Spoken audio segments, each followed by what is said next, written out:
تو فرمایا اے برادران قوم، میں بے عقلی میں مبتلا نہیں ہوں، بلکہ میں تو رب العالمین کا رسول ہوں، تم کو اپنی رب کے پیغامات پہنچاتا ہوں اور تمہارا ایسا خیر ہوا ویل وشر ہوں جس پر بھروسہ کیا جا سکتا ہے۔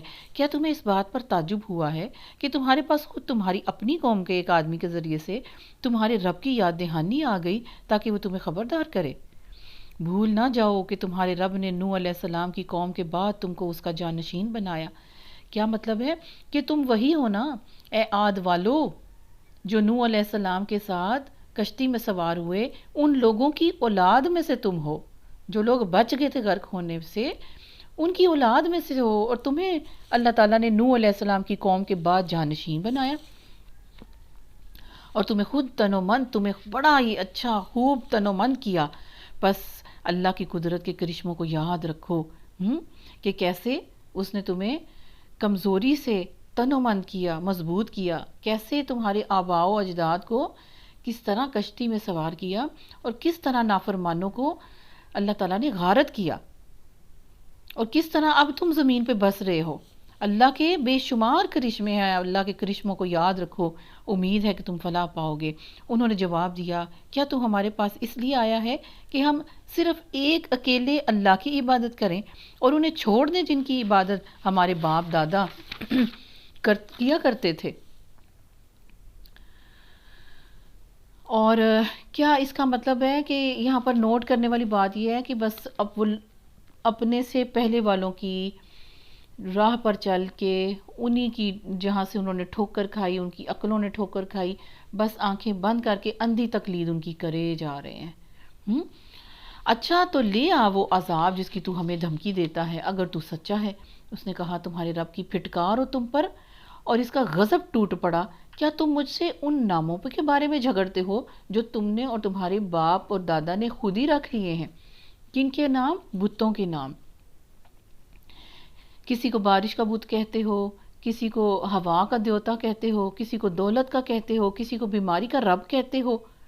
یعنی کسی چیز کا بھی کوئی اصل نہیں جس کو تم لے کے بیٹھے ہوئے ہو، یہ سب تمہارے باپ دادا نے صرف جسٹ نیم ہے جو نام رکھ لیے ہیں، جن کے لیے اللہ نے کوئی سند نازل نہیں کی ہے۔ اچھا تو تم بھی انتظار کرو اور میں بھی تمہارے ساتھ انتظار کرتا ہوں۔ آخر کار ہم نے اپنی مہربانی سے ہود علیہ السلام اور اس کے ساتھیوں کو بچا لیا اور ان لوگوں کی جڑ کاٹ دی جو ہماری آیات کو جھٹلا چکے تھے اور ایمان لانے والے نہیں تھے۔ ٹھیک ہے، ایمان نہیں لانے والے تھے۔ اور پھر یہی بحث ہے وہی والی کہ اللہ تعالیٰ ہر کسی کو جانتے ہیں، اللہ مہلت دیتے ہیں، اس کے بعد انبیاء کی زندگی میں جب نشانی آ جاتی ہے تو پھر جب کوئی بندہ ان آیات کو نہیں مانتا قوم میں سے، تو وہ جو نہیں ماننے والے اس نبی کی قوم میں سے ان کو ہلاک کر دیا جاتا ہے۔ ہمیشہ یہ اللہ تعالیٰ کا اصول رہا۔ اس بات سے نبی پاک صلی اللہ علیہ وسلم کو تسلی دی جا رہی ہے، مومنین جو ظلم کی چکی میں صحابہ کرام جو ہیں وہ پس رہے تھے، ان کے لیے بہت بڑا اس کے اندر دلاسا موجود ہے، یعنی ایٹ دا اینڈنگ اس پورے سین کی کیا ہونے والی ہے۔ اور پھر جو نہیں مان رہے قوم والے، جن کو ساری بات انڈرسٹینڈ وہ کر رہے ہیں، سب کچھ سمجھ ان کو آ رہا ہے، کوئی اتنی مشکل بات نہیں ہے جو ان کو انڈرسٹینڈ کرنے میں بہت مسئلہ آ رہا ہے، درپیش آ رہا ہے، اللہ تعالیٰ ان کو بھی اس کے اندر سے وارننگ دے رہے ہیں کہ جو لوگ نہیں مان رہے تھے ان کی اللہ تعالیٰ نے جڑ کاٹ دی، اور تم اپنا بچاؤ کرو۔ استغفر اللہ ربی، اللہ تعالیٰ ہر قسم کے اپنے عذاب سے مجھے اور آپ کو محفوظ فرمائے، آمین۔ آیت نمبر 73 میں اللہ تعالیٰ فرما رہے ہیں، وَإِلَىٰ ثَمُودَ أَخَاهُمْ صَالِحًا، اور سمود کی قوم کی طرف ہم نے ان کے بھائی صالح علیہ السلام کو بھیجا۔ ٹھیک ہے، اب عاد اور سمود دو قومیں تھیں۔ عاد کے بعد جو بچے کھچے جو مومن تھے، ان کے بعد پھر سمود کی قوم ان کے اندر سے آئی، یعنی یہ چین چل رہی ہے۔ کسی کو اللہ تعالیٰ نے بالکل غرق کر دیا اور جو بچ رہے تھے انہی کی نسل سے آگے مومن پیدا ہوئے، پھر انہی کی اولاد میں سے نافرمان بھی پیدا ہوئے اور مومن بھی ہوئے، پھر اللہ تعالیٰ نے پھر مومنوں کو بچایا اور پھر جو نافرمان تھے ان کو غرق کیا۔ اب اگلی قوم ہے سمود۔ سمود کی طرف ہم نے ان کے بھائی صالح علیہ السلام کو بھیجا۔ اس نے کہا اے برادران قوم، اللہ کی بندگی کرو، اس کے سوا تمہارا کوئی خدا نہیں، تمہارے پاس تمہارے رب کی کھلی دلیل آ گئی ہے، یہ اللہ کی اونٹنی تمہارے لیے ایک نشانی کے طور پر ہے۔ یہ انہوں نے منہ سے مانگی تھی اور اللہ تعالیٰ نے اس اونٹنی کو پیدا کیا، اسی پہاڑ کے اندر سے وہ نکل آئی۔ لہٰذا اسے چھوڑ دو، اس کا راستہ چھوڑ دو کہ اللہ کی زمین پر یہ چلتی پھرے چرے، اس کو کسی برے ارادے سے ہاتھ نہ لگانا، ورنہ ایک دردناک عذاب تمہیں آ لے گا۔ یاد کرو وہ وقت جب اللہ نے قوم عاد کے بعد تمہیں اس کا جانشین بنایا اور تم کو زمین میں یہ منزلت، یہ رتبہ بخشا کہ آج تم اس کے ہموار میدانوں میں عالی شان محل بناتے ہو، ان کے پہاڑوں کو مکانات کی شکل میں تراشتے ہو۔ یعنی اتنا قوت بازو اللہ تعالیٰ نے تمہیں دیا ہے کہ تم اپنے اوپر غور کرو تو تمہیں اللہ کی بہت سی نشانیاں ملیں گی۔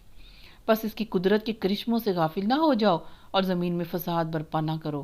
اس کی قوم کے سرداروں نے جو بڑے بنے ہوئے تھے نہیں، لیکن اپنے آپ کو بڑے سمجھ رہے تھے، سرداروں نے جو بڑے بنے ہوئے تھے کمزور طبقے کے ان لوگوں سے جو ایمان لے آئے تھے، ان سے کہا کیا تم واقعی یہ جانتے ہو کہ صالح اپنے رب کا پیغمبر ہے؟ سردار کس کے پاس جا رہے ہیں؟ جو ایمان لائے ہیں نا، ان کے پاس جا کے تو پوچھتے ہیں کہ تمہیں واقعی یقین ہے کہ صالح اپنے رب کا پیغمبر ہے؟ تم یقین رکھتے ہو؟ یعنی ان کا ایمان بھی ڈگمگاتے ہیں، جیسے مکہ کے اندر ہو رہا تھا، جیسے پیارے نبی صلی اللہ علیہ وسلم کی زندگی میں ہو رہا تھا، حیات مبارکہ میں ہو رہا تھا، سیم سارا سچویشن جو ہے پہلے انبیاء کے ساتھ گزر چکی ہے۔ کیا تم واقعی جانتے ہو کہ صالح اپنے رب کا پیغمبر ہے؟ انہوں نے جواب دیا، بے شک جس پیغام کے ساتھ وہ بھیجا گیا ہے اسے ہم مانتے ہیں۔ ان بڑائی کے مدعیوں نے کہا، جس چیز کو تم نے مانا ہے، تم غریبوں نے، تم کم ظرفوں نے، نہ ڈھانکا کپڑا ہے، نہ سر چھپانے کی جگہ ہے، اپنے حالات دیکھو اور کیسے ان کو متنفر ان سے ہو رہے ہیں، ان کی غربت کی وجہ سے دھتکار رہے ہیں۔ اس جملے سے آپ دیکھیے کہہ رہے ہیں جس چیز کو تم نے مانا ہے نا، ہم اس کے منکر ہیں۔ اور یہاں پر ان سے بات کرنے کے بعد پھر انہوں نے کیا کیا، اگلا سٹیپ لیا، پھر انہوں نے اس اونٹنی کو مار ڈالا، جس کی راستہ روکنے، اس کے سامنے آنے سے بھی اللہ تعالیٰ نے منع کیا تھا، اس کی چھیڑ چھاڑ سے بھی اللہ تعالیٰ نے منع کیا تھا۔ اونٹنی کو ہی مار ڈالا۔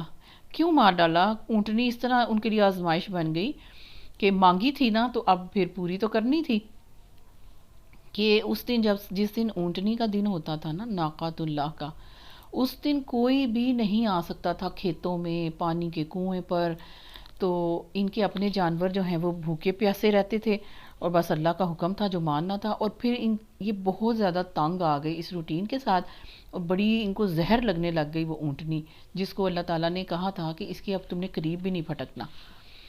اس اونٹنی کو ہی مار ڈالا اور پورے زور کے ساتھ اپنے رب کے حکم کی خلاف ورزی کر ڈالی۔ صالح علیہ السلام سے کہہ دیا کہ لے اب ہم عذاب جس کی تو ہمیں دھمکی دیتا ہے، اگر تو واقعی پیغمبروں میں سے ہے۔ اونٹنی کو مار ڈالنے کے بعد اللہ کے پیغمبر کو یہ کہہ رہے ہیں کہ عذاب اتار، اب کیوں نہیں آ رہا، کیوں نہیں آسمان پھٹا؟ آخرکار ایک دہلا دینے والی آفت نے، ایک زوردار چیخ، ایک بلاسٹ تھا، ایک زبردست قسم کی آواز تھی، اس آفت نے انہیں آ لیا اور وہ اپنے گھروں میں اوندے پڑے کے پڑے رہ گئے۔ اور صالح علیہ السلام یہ کہتا ہوا ان کی بستیوں سے نکل گیا کہ اے میری قوم، میں نے اپنے رب کا پیغام تجھے پہنچا دیا اور میں نے تیری بہت خیر خواہی کی، مگر میں کیا کروں کہ تجھے اپنے خیر خواہ پسند ہی نہیں ہے۔ یعنی کیا کر سکتے ہیں ایسے نبی؟ یہ تو افسوس بھی نہیں کر سکتے اپنی قوم کے اوپر، اور اپنا پیغام انہوں نے پورا اللہ کے حکم کا وہ سارا کچھ اپنی قوم کو پہنچا دیا۔ اب قوم ہی ظالم ہو تو پھر ان کا نبی کیا کرے؟ پھر آگے لوط علیہ السلام کے بارے میں ہے، اور لوط علیہ السلام کو ہم نے پیغمبر بنا کر بھیجا۔ پھر یاد کرو جب اس نے اپنی قوم سے کہا، کیا تم ایسے بے حیا ہو گئے ہو کہ وہ فحش کام کرتے ہو جو تم سے پہلے دنیا میں کسی نے نہیں کیا؟ تم عورتوں کو اپنی ضرورت سے چھوڑ کر مردوں سے اپنی خواہش پوری کرتے ہو۔ استغفر اللہ ربی، حقیقت یہ ہے کہ تم بالکل ہی حد سے گزر جانے والے ہو۔ مگر اس کی قوم کا جواب اس کے سوا کچھ بھی نہیں تھا۔ نکالو ان لوگوں کو اپنی بستیوں سے، بڑے یہ پاک باز بنتے، آخرکار ہم نے لوط علیہ السلام اور اس کے گھر والوں کو سوائے اس کی بیوی کے جو پیچھے رہ جانے والوں میں سے تھی بچا کر نکال دیا اور اس قوم پر برسائی ایک بارش، پھر دیکھو ان مجرموں کا کیا انجام ہوا۔ استغفر اللہ ربی۔ بدترین گناہ ان کی قوم کے اندر تھا، اور لوط کی بیوی جو ہے اسی قوم کی بیٹی بھی تھی اور اپنے کافر رشتہ داروں کی ہی وہ ساتھ دیتی تھی، آخر وقت تک اس نے ان کا ساتھ نہیں چھوڑا، تو اس لیے اللہ تعالیٰ کے عذاب کی مستحق وہ ٹھہری۔ اب ہمیں اس سے کیا جو ہے سبق لینا چاہیے کہ کسی نبی کی بیوی ہونا اس کو فائدہ نہیں دے گیا، کسی کی رشتہ داری، کسی مومن کی رشتہ داری کفر کے مقابلے میں کچھ کام نہیں آئے گی، یعنی کفر اگر کر رہا ہے کوئی تو اس کا کفر اسی کے لیے ہے، اور کوئی رشتہ کوئی تعلق آخرت میں کام آنے والا نہیں سوائے مومنین کے انشاءاللہ۔ اللہ تعالیٰ نے کہا دیکھو ان کا کیا انجام ہوا، یعنی وہ ختم ہو گئے، وہ بالکل اللہ تعالیٰ نے ان کو ملیا میٹ کر دیا، ایسی اوپر سے اللہ تعالیٰ نے بدترین ایک بارش برسائی اور ان کے اوپر کنکریاں ماری کہ بس جس کے ساتھ وہ برن ہوئے، جلے بھر گئے، ختم ہو گئے۔ پھر آگے اللہ تعالیٰ فرما رہے ہیں اگلی قوم ہے وہ مدین والوں کی طرف ہم نے ان کے بھائی شعیب علیہ السلام کو بھیجا۔ اس نے کہا اے برادران قوم، اللہ کی بندگی کرو، اس کے سوا تمہارا کوئی خدا نہیں ہے، تمہارے پاس تمہارے رب کی صاف رہنمائی آ گئی ہے، لہٰذا وزن اور پیمانے پورے کرو، لوگوں کو ان کی چیزوں میں گھاٹا نہ دو، یعنی ناپ تول میں جو ہے اس میں کمی نہ کرو، لوگوں کی پیسے پورے لے کے ان کو وزن میں یا چیز میں ناقص مال نہ دو اور کم نہ تولو، ٹھیک ہے، لوگوں کو ان کی چیزوں میں گھاٹا نہ دو اور زمین میں فساد برپا نہ کرو جبکہ اس کی اصلاح ہو چکی ہے، اسی میں تمہاری بھلائی ہے اگر تم واقعی مومن ہو، اور زندگی کے ہر راستے پر رہزن بن کے نہ بیٹھ جایا کرو کہ لوگوں کو خوفزدہ کرنے اور ایمان لانے والوں کو خدا کے راستے سے روکنے لگو، سیدھی راہ کو ٹیڑھا کرنے کے در پہ ہو جاؤ۔ یعنی ان کے اندر کیا خصلت تھی؟ ایک تو ناپ تول میں کمی کرتے تھے، لوگوں کے ساتھ زیادتی کرتے تھے، راہ زنی کرتے تھے، ڈاکے ڈالتے تھے، لوگوں پر اٹیک کرتے تھے، قافلوں پر اٹیک کرتے تھے، یہ سب کچھ ان کے اندر موجود تھا شعیب علیہ السلام کی قوم کے اندر۔ یاد کرو وہ زمانہ جب کہ تم تھوڑے تھے، پھر اللہ نے تمہیں بہت کر دیا، اور آنکھیں کھول کر دیکھو کہ دنیا میں مفسدوں کا کیا انجام ہوا۔ اگر تم میں سے ایک گروہ اس تعلیم پر جس کے ساتھ میں بھیجا گیا ہوں ایمان لاتا ہے اور دوسرا گروہ ایمان نہیں لاتا، تو صبر کے ساتھ دیکھتے رہو یہاں تک کہ اللہ ہمارے اور تمہارے درمیان فیصلہ کر دے، اور وہی سب سے بہتر فیصلہ کرنے والا ہے۔ اس کی قوم کے سرداروں نے جو اپنی برائی کے گھمنڈ میں مبتلا تھے، اس سے کہا کہ اے شعیب، ہم تجھے اور ان لوگوں کو جو تیرے ساتھ ایمان لائے ہیں اپنی بستی سے نکال دیں گے، ورنہ تم لوگوں کو ہماری ملت میں واپس آنا ہوگا۔ ہوتا کیا ہے جیسے پیارے نبی صلی اللہ علیہ وسلم کے ساتھ ہوا، اسی طرح حضرت شعیب علیہ السلام کے ساتھ بھی ہوا، اسی طرح انبیاء کے ساتھ ہوا کہ ناحق بے بس ہو کر نا، جب کسی بات کا جواب نہیں رہتا، جب کسی دلیل کے مقابلے میں کوئی دلیل وہ نہیں لا سکتے، کوئی ثبوت نہیں لا سکتے، تو ہمیشہ ایسے ہوا کہ بے بس ہو کے ناحق لوگوں نے ہمیشہ وہ دھمکیوں پر اتر آئے اور بدتمیزیوں پر اتر آئے، اور یعنی اس طرح کی توہین امیز جملے اور عجیب قسم کے ان کے رویے ہمیشہ ہر دور میں دیکھے گئے۔ انہوں نے حضرت شعیب کو بھی یہی کہا علیہ السلام کو، ہم تجھے اور ان لوگوں کو جو تیرے ساتھ ایمان لائے ہیں اپنی بستی سے نکال دیں گے، ورنہ تم لوگوں کو ہمارے ہی دین پر واپس آنا ہوگا۔ شعیب علیہ السلام نے جواب دیا، کیا زبردستی ہمیں پھیرا جائے گا، خواہ ہم راضی ہوں یا نہ ہوں؟ ہم اللہ پر جھوٹ کرنے والے ہوں گے اگر تمہاری ملت میں پلٹ آئیں جبکہ اللہ ہمیں اس سے نجات دے چکا ہے۔ ہمارے لیے تو اس کی طرف پلٹنا اب کسی طرح ممکن نہیں، الا یہ کہ خدا ہمارا ایک ہی ایسا رب جو ایسے چاہے۔ اچھا، اب یہاں پر بات رک کر سمجھ لیجئے، یہ جو کہا کہ ہماری ملت میں لوٹ آؤ، پھر اللہ کے نبی پیارے بھی یہی فرما رہے ہیں کہ ہم تمہاری ملت میں اگر پلٹ آئیں تو پھر اللہ سے ہمیں نجات کون دے گا؟ اس سے اس طرح سمجھ آ رہی ہے جیسے وہ انہی کی طرح پہلے تھے، ایسے ہی تھے، اسی طرح کے کام تھے، اسی طرح کے شرک تھے، ٹھیک ہے؟ تو ایسا بالکل نہیں ہے۔ حضرت شعیب علیہ السلام جب تک ان کو نبی اللہ تعالیٰ نے نہیں بنایا تھا، اللہ تعالیٰ کا حکم نہیں ہوا تھا کہ لوگوں کے اندر تبلیغ کرو، امر بالمعروف و نہی عن المنکر کا جو ہے فریضہ وہ انجام دینا شروع کر دو، تب تک وہ ان لوگوں سے الجھتے نہیں تھے اور اپنی عبادت کے ساتھ بہت زیادہ یہ عبادت گزار تھے، نمازیں بہت زیادہ پڑھتے تھے، بہت نمازی اور پرہیزگار تھے۔ تو جب تک ان کو کفار کو انہوں نے ٹوکا نہیں، خاموش رہے ہر وقت ہر موقع پر، اور ان کے کسی بھی کام دھندے میں ملوث نہیں ہوئے، تو یہ لوگ جو ہیں یہی سمجھتے رہے کہ شعیب جو ہے پہلے تو بولتا نہیں تھا، یعنی کہ وہ پہلے ہمارے دین پر تھا، ہمارے طریقے پر تھا۔ تو جب انہوں نے اللہ کے حکم سے اپنے پیغمبرانہ مشن کا آغاز کیا، تو پھر جب غلط کو غلط اور صحیح کو صحیح کہا، جب ان کے بتوں کو برا کہا، ان کے کرتوتوں کے اوپر انگلی اٹھائی، نشاندہی کی، تب ان کو یہ سمجھ آنے لگی کہ یہ تو اپنے دین سے پھر گیا۔ حالانکہ حضرت شعیب علیہ السلام اور کوئی بھی نبی کسی بھی قسم کی غلط کافروں کی جو مشاغل ہیں ان میں کبھی بھی ملوث نہیں ہوئے۔ لیکن جب ہم اس چیز کو سمجھیں گے نہیں، تو جو ترجمے کے اندر سے ہمیں جو ڈیٹیل مل رہی ہے اس سے ہم یہی سمجھیں گے کہ وہ آپس میں بات ایسے کر رہے ہیں، اس کا مطلب ہے وہ بھی ویسے ہی تھے پہلے۔ نہیں، وہ ویسے نہیں تھے، ٹھیک ہے۔ تو اب یہ اپنے ایک حکمت کے ساتھ چل رہے ہیں اور حجت بھی تمام کر رہے ہیں، اور یہی سب کچھ ہمیں یہاں پہ نظر آتا ہے۔ ہمارے لیے تو اس کی طرف پلٹنا اب کسی طرح بھی ممکن نہیں، الا یہ کہ خدا ہمارا رب ہی ایسا چاہے۔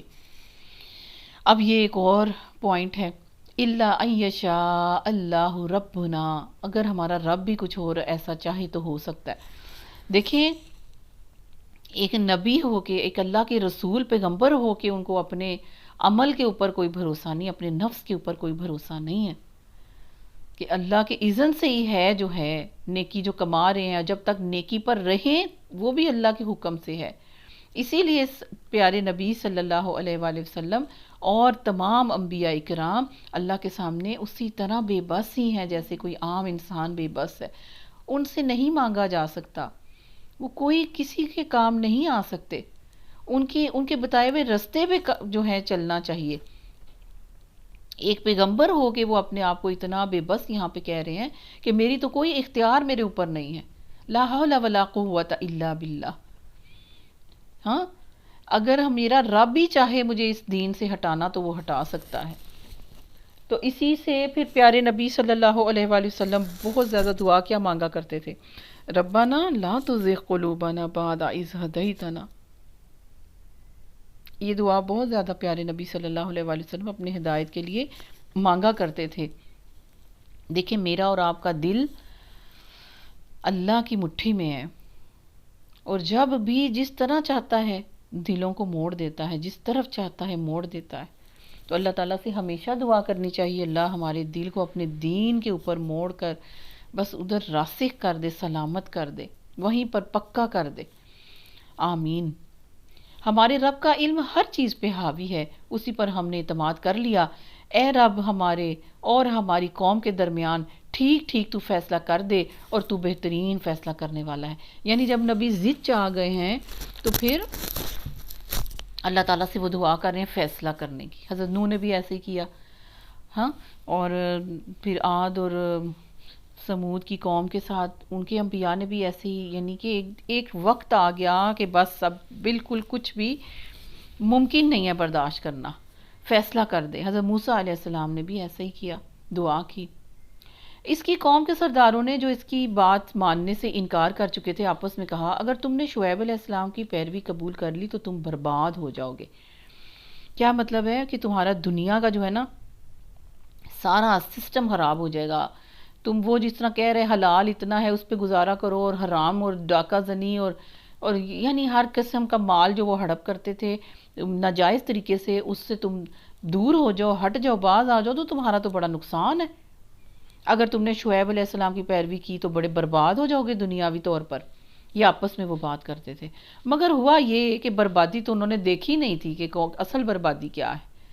ہوا یہ کہ ایک دہلا دینے والی آفت نے ان کو آ لیا، اور وہ اپنے گھروں میں اوندھے پڑے کے پڑے رہ گئے۔ جن لوگوں نے شعیب علیہ السلام کو جھٹلایا وہ ایسے مٹے کہ گویا کبھی ان گھروں میں بسے ہی نہیں تھے۔ شعیب علیہ السلام کے جھٹلانے والے ہی آخرکار برباد ہو کر رہے، اور شعیب علیہ السلام یہ کہہ کر ان کی بستیوں سے نکل گئے کہ اے برادران قوم، میں نے اپنے رب کے پیغامات تم تک پہنچا دیے اور تمہاری خیر خواہی کا حق میں نے ادا کر دیا، اب میں اس قوم پر کیسے افسوس کروں جو قبول حق سے انکار کرتی ہے، جہنم کا ایندھن بن گئی، اللہ کے غضب کے اندر جو گھری، اس کے لیے میں کیسے افسوس کر سکتا ہوں۔ ایک نبی کی شان یہ نہیں ہے کہ وہ اللہ تعالیٰ جس پہ غضب ناک ہو جائے اس کے لیے ان کے دل کے اندر کوئی نرم گوشہ پیدا ہو جائے۔ اب یہاں پر آپ دیکھیں کہ ہم یہاں پر جتنی بھی اقوام کے بارے میں، جتنے انبیاء اکرام کے بارے میں پڑھ رہے ہیں، ان کے نبی، ان کے اندر رسول موجود تھے، اور ان قوموں کو اللہ تعالیٰ نے تباہ و برباد کیا ان کی نافرمانی کی وجہ سے۔ اب ذرا اپنے پیارے نبی صلی اللہ علیہ وآلہ وسلم جو سارے جہاں کے لیے رحمت للعالمین بنا کے بھیجے گئے تھے، رحمت للعالمین بنا کے بھیجے گئے، ان کی ہوتے ہوئے، موجود ہوتے ہوئے مکہ والے بھی بچ گئے، بچے کہ نہیں بچے؟ اور اللہ تعالیٰ نے اس وقت عذاب نہیں کیا، پیارے نبی صلی اللہ علیہ وآلہ وسلم نے اپنی قوم کے لیے عذاب مانگا ہی نہیں، کسی موقع پر بھی نہیں مانگا۔ طائف جب گئے کتنا زیادہ وہ پیارے نبی صلی اللہ علیہ وآلہ وسلم کے لیے وہ دردناک وہ ایام تھے، نہیں بد دعا کی، عذاب اس طرح قوم پہ ان کو مانگا ہی نہیں ہے، جیسے انبیاء کرام کا ہم دوسری جگہوں پہ پڑھ رہے ہیں۔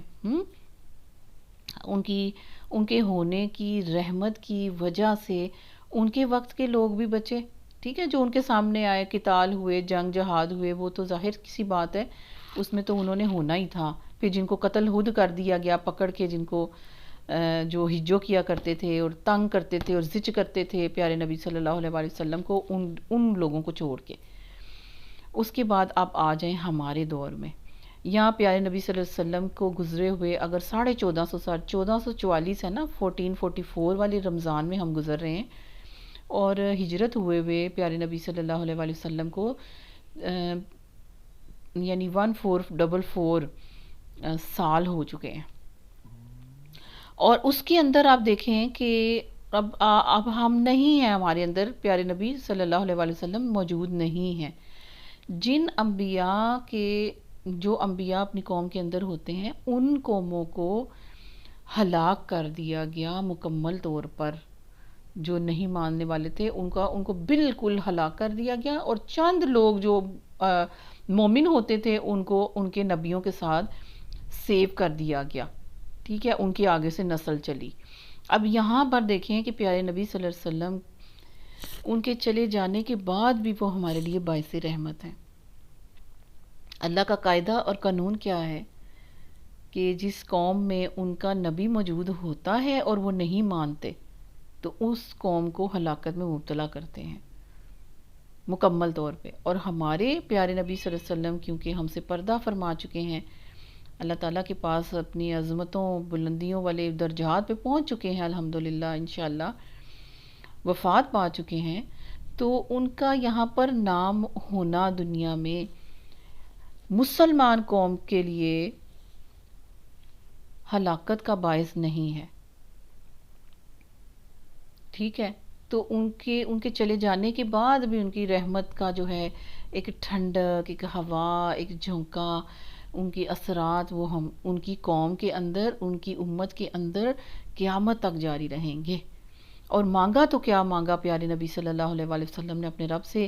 دعا یہ مانگی کہ میری قوم کو، میری امت کو پہلی قوموں امتوں کی طرح ایک دم ہلاک نہیں کیا جائے، ہلاک نہ کیا جائے عذاب دے کر مکمل۔ تو اللہ تعالیٰ نے دعا کو قبول فرما لیا، لیکن صرف اتنا ہی، اور باقی کیا ہے؟ عذاب کے ٹکڑے آئیں گے، ایک وقت میں ساری امت ہلاک نہیں ہوگی، لیکن کہیں کہیں عذاب اس امت پر بھیجتا رہوں گا۔ یہ اللہ تعالیٰ نے پیارے نبی صلی اللہ علیہ وسلم کے ساتھ یہ ایک 1 to 1 جو بات ہوئی وہ یہ تھی۔ سبحان اللہ، اللہ تعالیٰ مجھے اور آپ کو ہر قسم کی آفت اور پریشانیوں سے بچائی رکھے۔ پیارے نبی صلی اللہ علیہ وآلہ وسلم کے فرمان اور ان کا لایا ہوا قرآن ہمارے لیے ایسی رحمت بنے جیسے صحابہ کرام رضی اللہ تعالیٰ عنہم اجمعین کی زندگیوں کے اندر یہ قرآن اور حدیث اور پیارے نبی صلی اللہ علیہ وسلم کی اسوہ، ان کی سنت، ان کا ہونا ان کے لیے باعث رحمت بنا. اسی طرح ہمارے لیے بھی آپ صلی اللہ علیہ وسلم کی ایبسنس میں یہ ساری چیزیں آپ صلی اللہ علیہ وسلم کی ہمارے لیے باعث رحمت ہو جائیں. شرط یہ ہے کہ جیسے صحابہ نے عمل کیا، کر کے دکھایا، اپنی بس پر کوشش کی، ثبوت پیش کی اللہ تعالیٰ کے سامنے وفاداری کے، اسی طرح مجھے اور آپ کو آگے بڑھنا ہے اور ثبوت پیش کرنے ہیں انشاءاللہ تعالیٰ.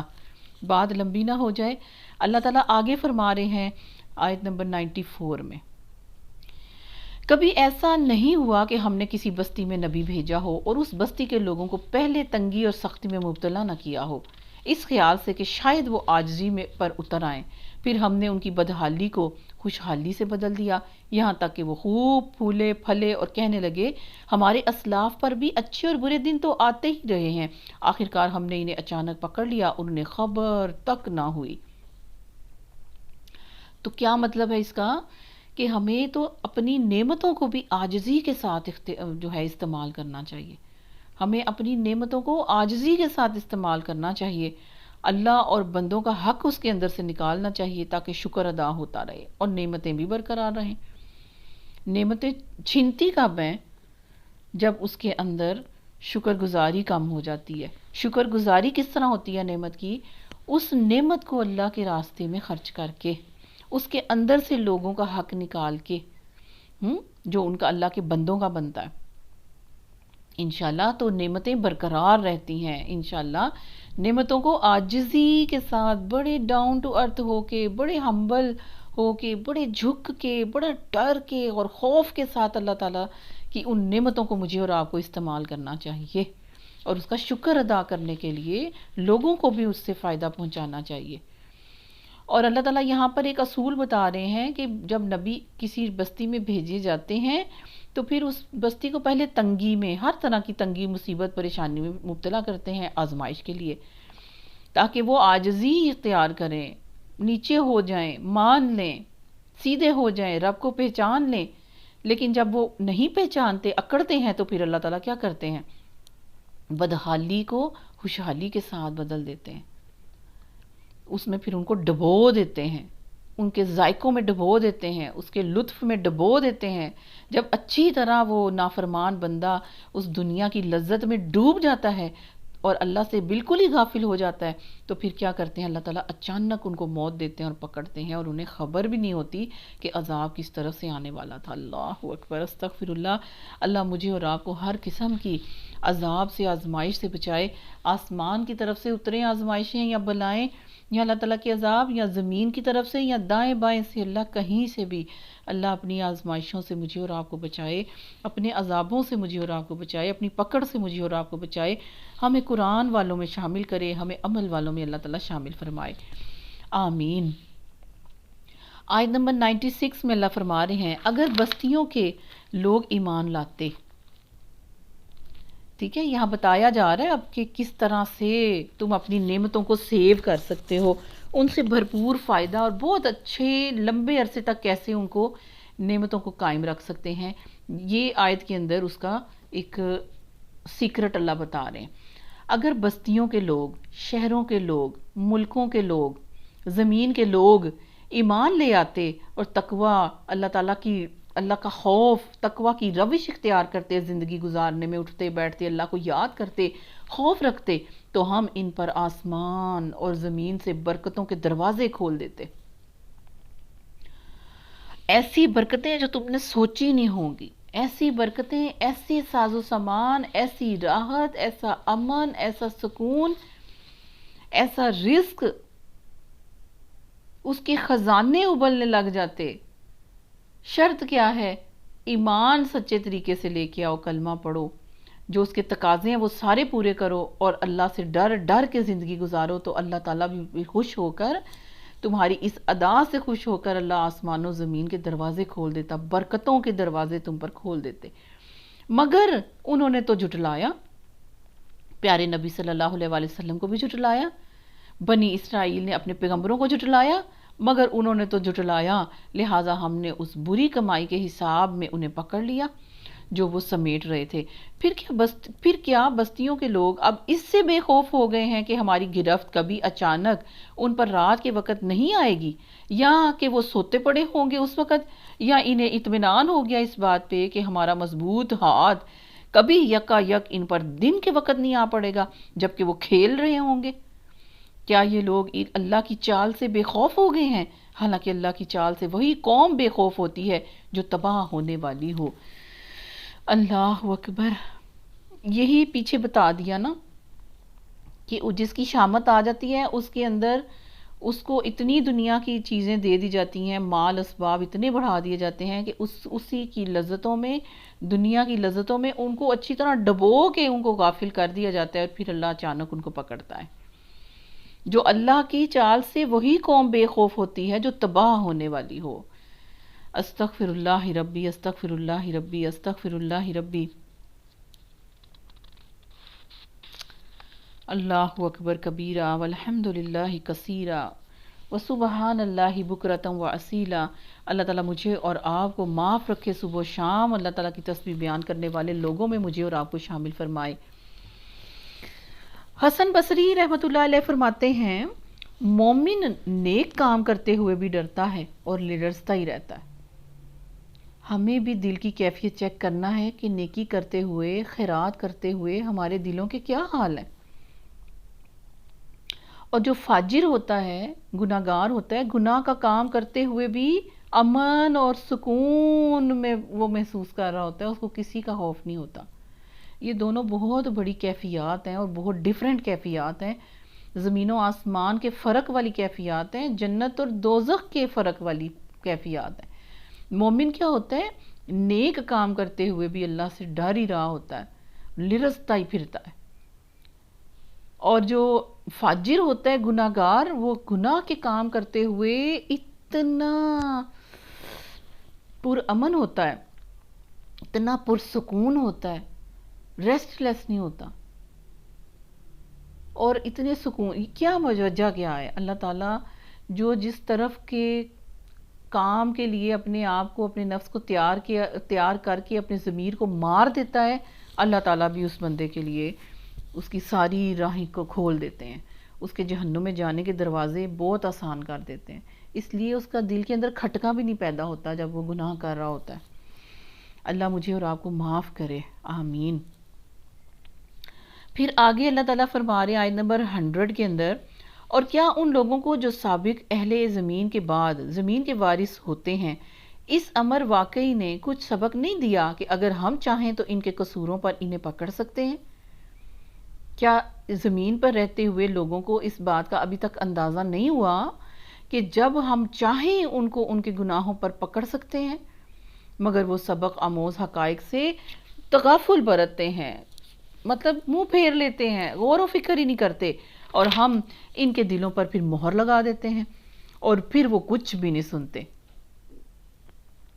ہوتا کیا ہے؟ گناہوں کے دو نتائج ہوتے ہیں، مصیبت آئے اور ان کے دل سخت ہو جائیں، اس لیے ساتھ ساتھ ہی توبہ کرتے رہنا چاہیے۔ کیا ہوتا ہے؟ دلوں پر اللہ تعالیٰ مہر لگا دیتے ہیں، دل سخت ہو جاتے ہیں۔ ایک طرف کیا ہوتا ہے؟ مصیبت کے ساتھ دل نرم ہوتے ہیں، اور ایک دل وہ ہوتا ہے جو مصیبت کے ساتھ اور مزید سخت ہو جاتا ہے۔ کیا کہتے ہیں؟ ہمارے ساتھ ہی ایسے ہونا تھا، ہمارے گھر کے اندر ہی ایسے ہونا تھا، میرا ہی کوئی لگتا لگاتا جانا تھا، اس کے ساتھ ایسے کیوں نہیں ہوا؟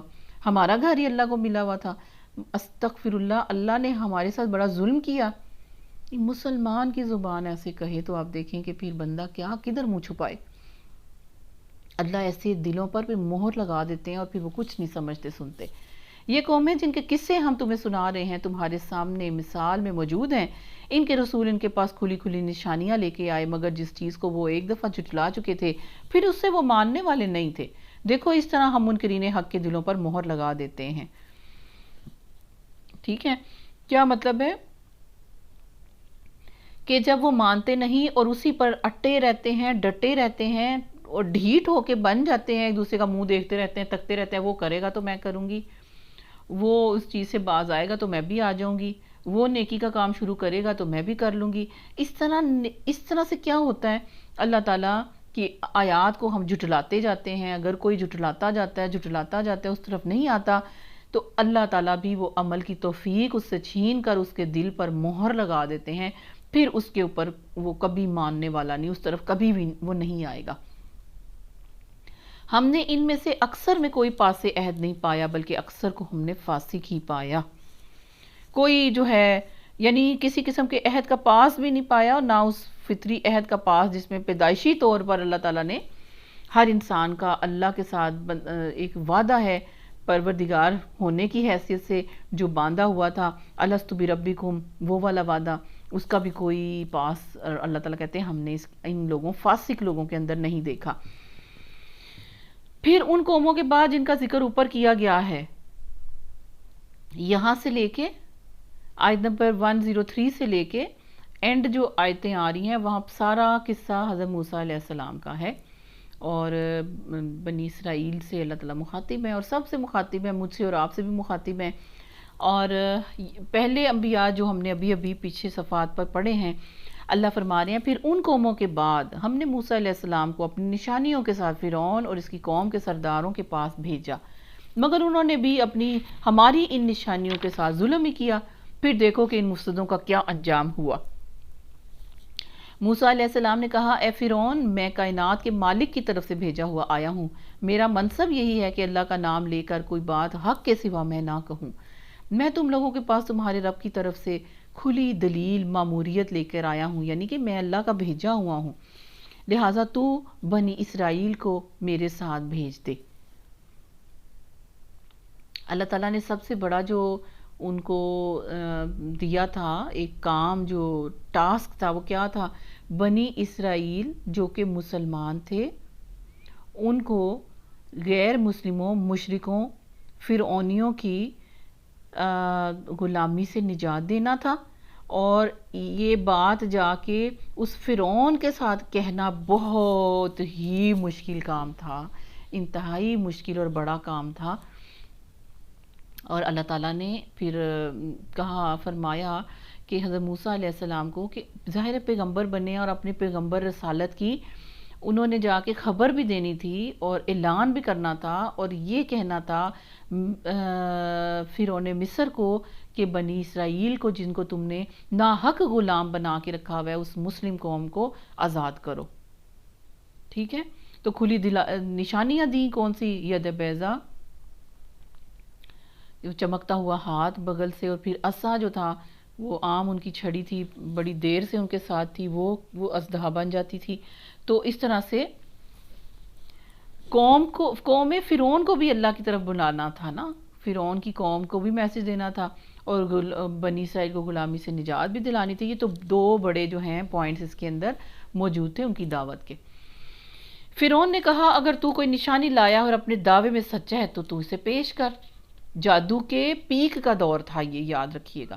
موسیٰ علیہ السلام نے اپنا عصا لاٹھی پھینکی اور یکایک وہ ایک جیتا جاگتا اژدہا بن گیا۔ اس نے اپنی جیب سے ہاتھ نکالا اور سب دیکھنے والوں کے لیے وہ چمک رہا تھا۔ اس پر فرعون کی قوم کے سرداروں نے آپس میں کہا، یقیناً یہ تو شخص بڑا ماہر جادوگر ہے، تمہاری زمین سے بے دخل کرنا چاہتا ہے، اب کہو کیا کہتے ہو؟ پھر ان سب نے فرعون کو مشورہ دیا کہ اسے اور اس کے بھائی کو انتظار میں رکھیے اور تمام شہروں میں ہر کارے بھیج دیجئے کہ ہر ماہر فن جادوگر کو آپ کے پاس لے آئیں، آپ کی سائیڈ پہ لے آئیں۔ چنانچہ جادوگر فرعون کے پاس آ گئے۔ انہوں نے کہا، اگر ہم غالب رہے تو ہمیں اس کا کوئی صلہ، کوئی کرسی، کوئی پوسٹ، کوئی سلطنت میں کوئی ہمیں بھی حصہ ملے گا، کیبنٹ میں ہمیں بھی کوئی کرسی دی جائے گی۔ کیا کہا؟ اگر ہم جیت گئے نا، جادوگروں نے کہا فرعون سے، تو ہمیں اس کا صلہ تو ملے گا نا؟ فرعون نے جواب دیا، ہاں ہاں، اور تم مقرب بارگاہ ہو گئے، یعنی تمہیں بڑی اچھی پوسٹ دی جائے گی، تم میرے بڑے مقرب بن جاؤ گے۔ پھر انہوں نے موسیٰ علیہ السلام سے کہا، تم پھینکتے ہو یا ہم پھینکیں؟ کیا پھینکیں؟ جادو۔ موسیٰ علیہ السلام نے جواب دیا، تم ہی پھینکو۔ انہوں نے جو اپنے انچھر پھینکے تو نگاہوں کو محصور جادو کے اثر سے اور دلوں کو خوف زدہ کر دیا، اور بڑا ہی زبردست انہوں نے جادو بنا لائے۔ ہم نے موسیٰ علیہ السلام کو اشارہ کیا کہ پھینک اپنا عصا۔ اوحینا، خفیہ اشارہ کرنا. ہم نے وہی کی موسیٰ علیہ السلام کی طرف اپنا عصا پھینکیے. اس کا پھینکنا ہی تھا کہ آن کی آن میں وہ ان کے اس سارے جھوٹے طلسم کو، جادو کو نگلتا ہوا چلا گیا. یعنی کہ جادو ختم ہو گیا. ایسے نہیں تھا کہ وہ اژدہا جو ہے وہ رسیاں کھا رہا ہے، نہیں. اژدہا جو ہے وہ جن چیزوں کے ان کے میجک کے پاس سے گزرتا تھا، تو وہ اصل میں جو اتنے زیادہ سانپ بنے ہوئے تھے نا، سحر کی وجہ سے، جادو کی وجہ سے لوگوں کو نظر آ رہے تھے، وہ ساری رسیاں بن گئی نا، رسیاں بن کے سارے لوگوں کو نظر آنے لگی اور جادو ختم ہو گیا. اس طرح جو حق تھا وہ حق ثابت ہو گیا، اور جو کچھ انہوں نے بنا رکھا تھا وہ باطل ہو کر رہ گیا. فرعون اور اس کے ساتھی میدان مقابلے میں مغلوب ہو گئے، اور فتح مند ہونے کے بجائے الٹے وہ سارے زمانے کے سامنے، سارے پنڈال کے سامنے ذلیل و خوار ہو گئے. اور جادوگروں کا تو حال یہ ہوا کہ گویا کسی چیز نے اندر سے انہیں سجدے میں گرا دیا. کہنے لگے ہم نے مان لیا رب العالمین کو، اس رب کو جسے موسیٰ علیہ السلام اور ہارون علیہ السلام مانتے ہیں. ٹھیک ہے، انہوں نے فوراً حق کو قبول کر لیا، کیونکہ انہوں نے سچ کو پہچان لیا. اور جو سچ کو پہچانتا ہے، سچا وہ ہوتا ہے جو فوراً حق کو مانتا ہے، اس کو جانتا ہے، اور زندگی چاہے اس کی گناہوں سے بھری ہو، اس کی طرف وہ توجہ نہیں کرتا، بلکہ حق کو فوری طور پہ پکڑتا ہے. فرعون نے کہا تم اس پر ایمان لے آئے اس سے پہلے کہ میں تمہیں اس چیز کی اجازت دوں؟ یقیناً یہ کوئی خفیہ سازش تھی جو تم لوگوں نے سب نے، موسیٰ اور ہارون نے سب نے مل کے اس سلطنت کے لیے سازش کی ہوئی ہے، تاکہ اس کے مالکوں کو اقتدار سے بے دخل کر دو. حالانکہ آپ کو پتہ ہے، زمانے کو بھی پتہ ہے، اس وقت کے لوگوں کو بھی پتہ ہے کہ ایسا تو کبھی ہو ہی نہیں سکتا کہ جادو کے زور پر کوئی حکومت، اقتدار جو ہے اس کو چھین لیا جائے. یہ بالکل ان کو جب بے دلیل ہو گئے نا، جب سارا کچھ ختم ہو گیا، اپنی سائیڈ والے لوگ جو ہیں وہ دوسرے کورٹ میں چلے گئے، تو اس سے پھر کیا ہوا، بے بسی کا جو عالم ہوا فرعون کا، تو اس نے اس طرح کی بات کی. اچھا، تو اس کا نتیجہ اب تمہیں معلوم ہوا جاتا ہے. ایک ہی کام اس کو آتا تھا، بس جبر کرنا. فوراً بولا اچھا، تو اس کا نتیجہ اب تمہیں معلوم ہو جاتا ہے، میں تمہارے ہاتھ پاؤں مخالف سمتوں سے کٹوا دوں گا، اور اس کے بعد تم کو سولی پر سسک کر مرنے کے لیے چڑھا دوں گا. استغفر اللہ. مخالف سمتوں سے کاٹنے کا کیا مطلب ہوتا ہے؟ ایک سمت سے ہاتھ پاؤں کا کاٹیں تو موت واقع ہو جاتی ہے، ایک سمت سے ہاتھ پاؤں کاٹیں تو موت واقع ہو جاتی ہے. ٹھیک ہے، تو وہ ڈرین آؤٹ ہو جاتا ہے بلڈ جو ہے، اور مین وین ہوتی ہے جس کی وجہ سے وہ سارا ڈرین آؤٹ ہوتا ہے بلڈ، اور انسان جو ہے موت کی طرف چلا جاتا ہے. انہوں نے جواب دیا بہرحال ہمیں پلٹنا اپنے رب ہی کی طرف ہے، یعنی جو بھی تو ہمارے ساتھ کرنا چاہتا ہے کر لے، مرنا تو ہم نے ویسے بھی ہے اور مرنا ہم نے ایسے بھی ہے.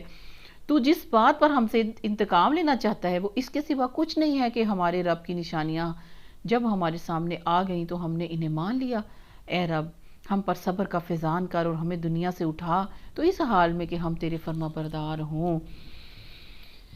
آمین. اللہ نے ان کی دعا بھی سنی، اور اللہ تعالی ہمارے لیے بھی فرما برداری کی حالت میں موت عطا کرے ہم سب کو. آمین. فرعون سے اس کی قوم کے سرداروں نے کہا کیا تو موسیٰ علیہ السلام اور اس کی قوم کو یوں ہی چھوڑ دے گا کہ ملک میں فساد پھیلائیں اور وہ تیری اور تیرے معبودوں کی بندگی چھوڑ بیٹھیں؟ فرعون نے جواب دیا میں ان کے بیٹوں کو قتل کراؤں گا اور ان کی عورتوں کو جیتا رہنے دوں گا. ہمارے اقتدار کی گرفت ان پر بڑی مضبوط ہے، یعنی کہ میں اس طرح ان سے بدلہ لوں گا. موسیٰ علیہ السلام نے اپنی قوم سے کہا اللہ سے مدد مانگو اور صبر کرو. زمین اللہ کی ہے اور اپنے بندوں میں سے جس کو چاہتا ہے اس کا وارث بنا دیتا ہے، اور آخری کامیابی انہی کے لیے ہے جو اس سے ڈرتے ہوئے کام کریں. اس کی قوم کے لوگوں نے کہا تیرے آنے سے پہلے بھی ہم ستائے جاتے تھے، اب تیرے آنے کے بعد بھی ہم ستائے ہی جا رہے ہیں، تو کیا فائدہ ہوا؟ یہ تھی بنی اسرائیل کی حالت جو اس وقت ہو چکی تھی. یہ اپنے نبی سے کس طرح بات کر رہے ہیں، پہلے بھی ہم ستائے جا رہے تھے، اب تم آئے ہو تو پھر بھی ہم ستائے جا رہے ہیں، تو فائدہ کیا ہوا؟ ادھر ہی ہمیں رہنے دیتے، ادھر ہی پڑے رہتے. اس نے جواب دیا قریب ہے وہ وقت جب کہ تمہارا رب تمہارے دشمن کو ہلاک کر دے گا اور تم کو زمین میں خلیفہ بنائے گا، یعنی تم پاور میں آ جاؤ گے، پھر دیکھے گا کہ تم کیسے عمل کرتے ہو۔ یعنی اللہ تعالیٰ تمہیں اقتدار بھی دے گا، اور پھر اقتدار کس لیے دے گا، پاور میں کس طرح آؤ گے، اور اللہ دیکھے گا کہ تم عمل کیسے کرتے ہو۔ ہم نے فرعون کے لوگوں کو کئی سال تک قحط اور پیداوار کی کمی میں مبتلا رکھا کہ شاید ان کو ہوش آ جائے، مگر ان کا حال یہ تھا کہ جب اچھا زمانہ آتا تو کہتے ہم اسی کے مستحق ہیں، اور جب برا زمانہ آتا تو موسیٰ علیہ السلام اور اس کی قوم ساتھیوں کو اپنے لیے فعال بد ٹھہراتے، حالانکہ در حقیقت ان کی فعال بد تو اللہ کے پاس تھی، مگر ان میں سے اکثر بے علم تھے۔ انہوں نے موسیٰ علیہ السلام سے کہا کہ تم ہمیں مسحور کرنے کے لیے خواہ کوئی بھی نشانی لے آئے۔ وہ کہہ رہے ہیں کہ اتنی نشانیاں تھیں، سارے جادو ہیں، اتنے ڈھیٹ تھے، کہتے تھے سارے ہی جادو ہے، تو ہمیں مسحور کرنے کے لیے کوئی بھی نشانی لے آ، ہم تو تیری بات ماننے والے نہیں، نہ اللہ کو ایک کہیں گے نہ ہی تیری قوم کو جانے دیں گے۔ آخرکار ہم نے ان پر طوفان بھیجا، ٹڈی دل چھوڑے، سرسریاں پھیلائیں، مینڈک نکالے، خون برسایا، یہ سب نشانیاں الگ الگ کر کے دکھائیں، مگر وہ سرکشی کیے چلے گئے، اس میں بڑھتے ہی چلے گئے، اور وہ بہت بڑے مجرم لوگ تھے۔ آپ سوچیں ذرا رک کے، بے شک آپ نے ہزاروں دفعہ اس مقام کو پڑھا ہوگا، لیکن ذرا سوچیں کہ طوفان اللہ تعالیٰ نے کیسا بھیجا۔ بارش کا طوفان مراد ہے جس میں اولے برسے، ٹھیک ہے، ژالہ باری ہو سکتی ہے، یا اور کسی چیز کا بڑا تیز طوفان اللہ تعالیٰ نے آسمان سے بھیجا۔ ہمارے اللہ معاف کرے، پھر ٹڈی دل چھوڑے، وہ جس کو آپ کہتے ہیں گراس ہاپر، وہ تھے، وہ سارا کچھ کھا جاتے تھے، ہر چیز میں، بستروں میں، یہ نہیں کہ باہر ہیں، گھروں کے اندر، کپڑوں میں، جگہوں میں، کچن میں، بستروں میں، اللہ، بیٹھنے کی جگہ، کھانے کی جگہ، ہر جگہ پر اللہ تعالیٰ اس طرح استغفر اللہ ربی، پھر سرسریاں، ہر چیز میں کالی سیاہ، قمل یہ لفظ آیا ہے، جوئیں بھی ہو سکتی ہیں، چھوٹی مکھی بھی ہو سکتی ہے، چھوٹی ٹڈی، مچھر وغیرہ، یہ اس کے لیے بولا جاتا ہے۔ اللہ تعالیٰ ہم سب کو معاف کرے۔ اتنے بڑی نشانیاں تھیں، آپ دیکھیں، اور ان کے مقابلے میں وہ کیسے ڈھیٹ تھے۔ اللہ مہلت دے کر ان پہ حجت پوری کر رہے تھے نا اللہ تعالیٰ۔ پھر اللہ تعالیٰ نے نیکسٹ کیا کیا، مینڈک نکالے، ہر چیز سے مینڈک، پینے والی چیزیں، کھانے والی چیزیں، پھر وہی بستر، پھر گھر، پھر کونے، پھر باہر، شہر، گلیاں، محلے، ہر طرف مینڈک ہی مینڈک، اف اللہ، اور پھر خون برسایا، خون کی بارش کر دی اللہ تعالیٰ نے، اللہ اکبر۔ یہ سب نشانیاں الگ الگ کچھ عرصے میں اللہ تعالیٰ نے دکھائیں۔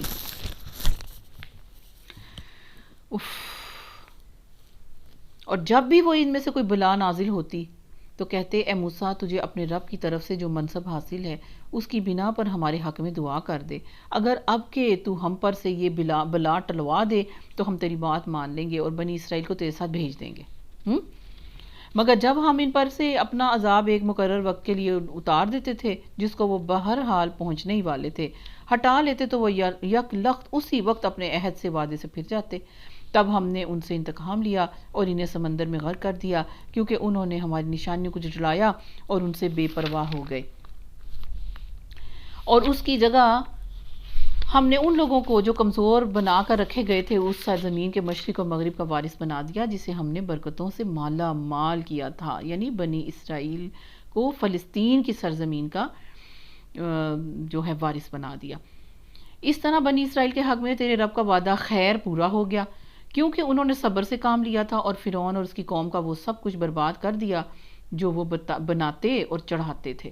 بنی اسرائیل کو ہم نے سمندر سے گزار دیا، پھر وہ چلے اور راستے میں ایک ایسی قوم پر ان کا گزر ہوا جو اپنے چند بتوں کی گرویدہ بنی ہوئی تھی نا، بت پرستی کر رہی تھی۔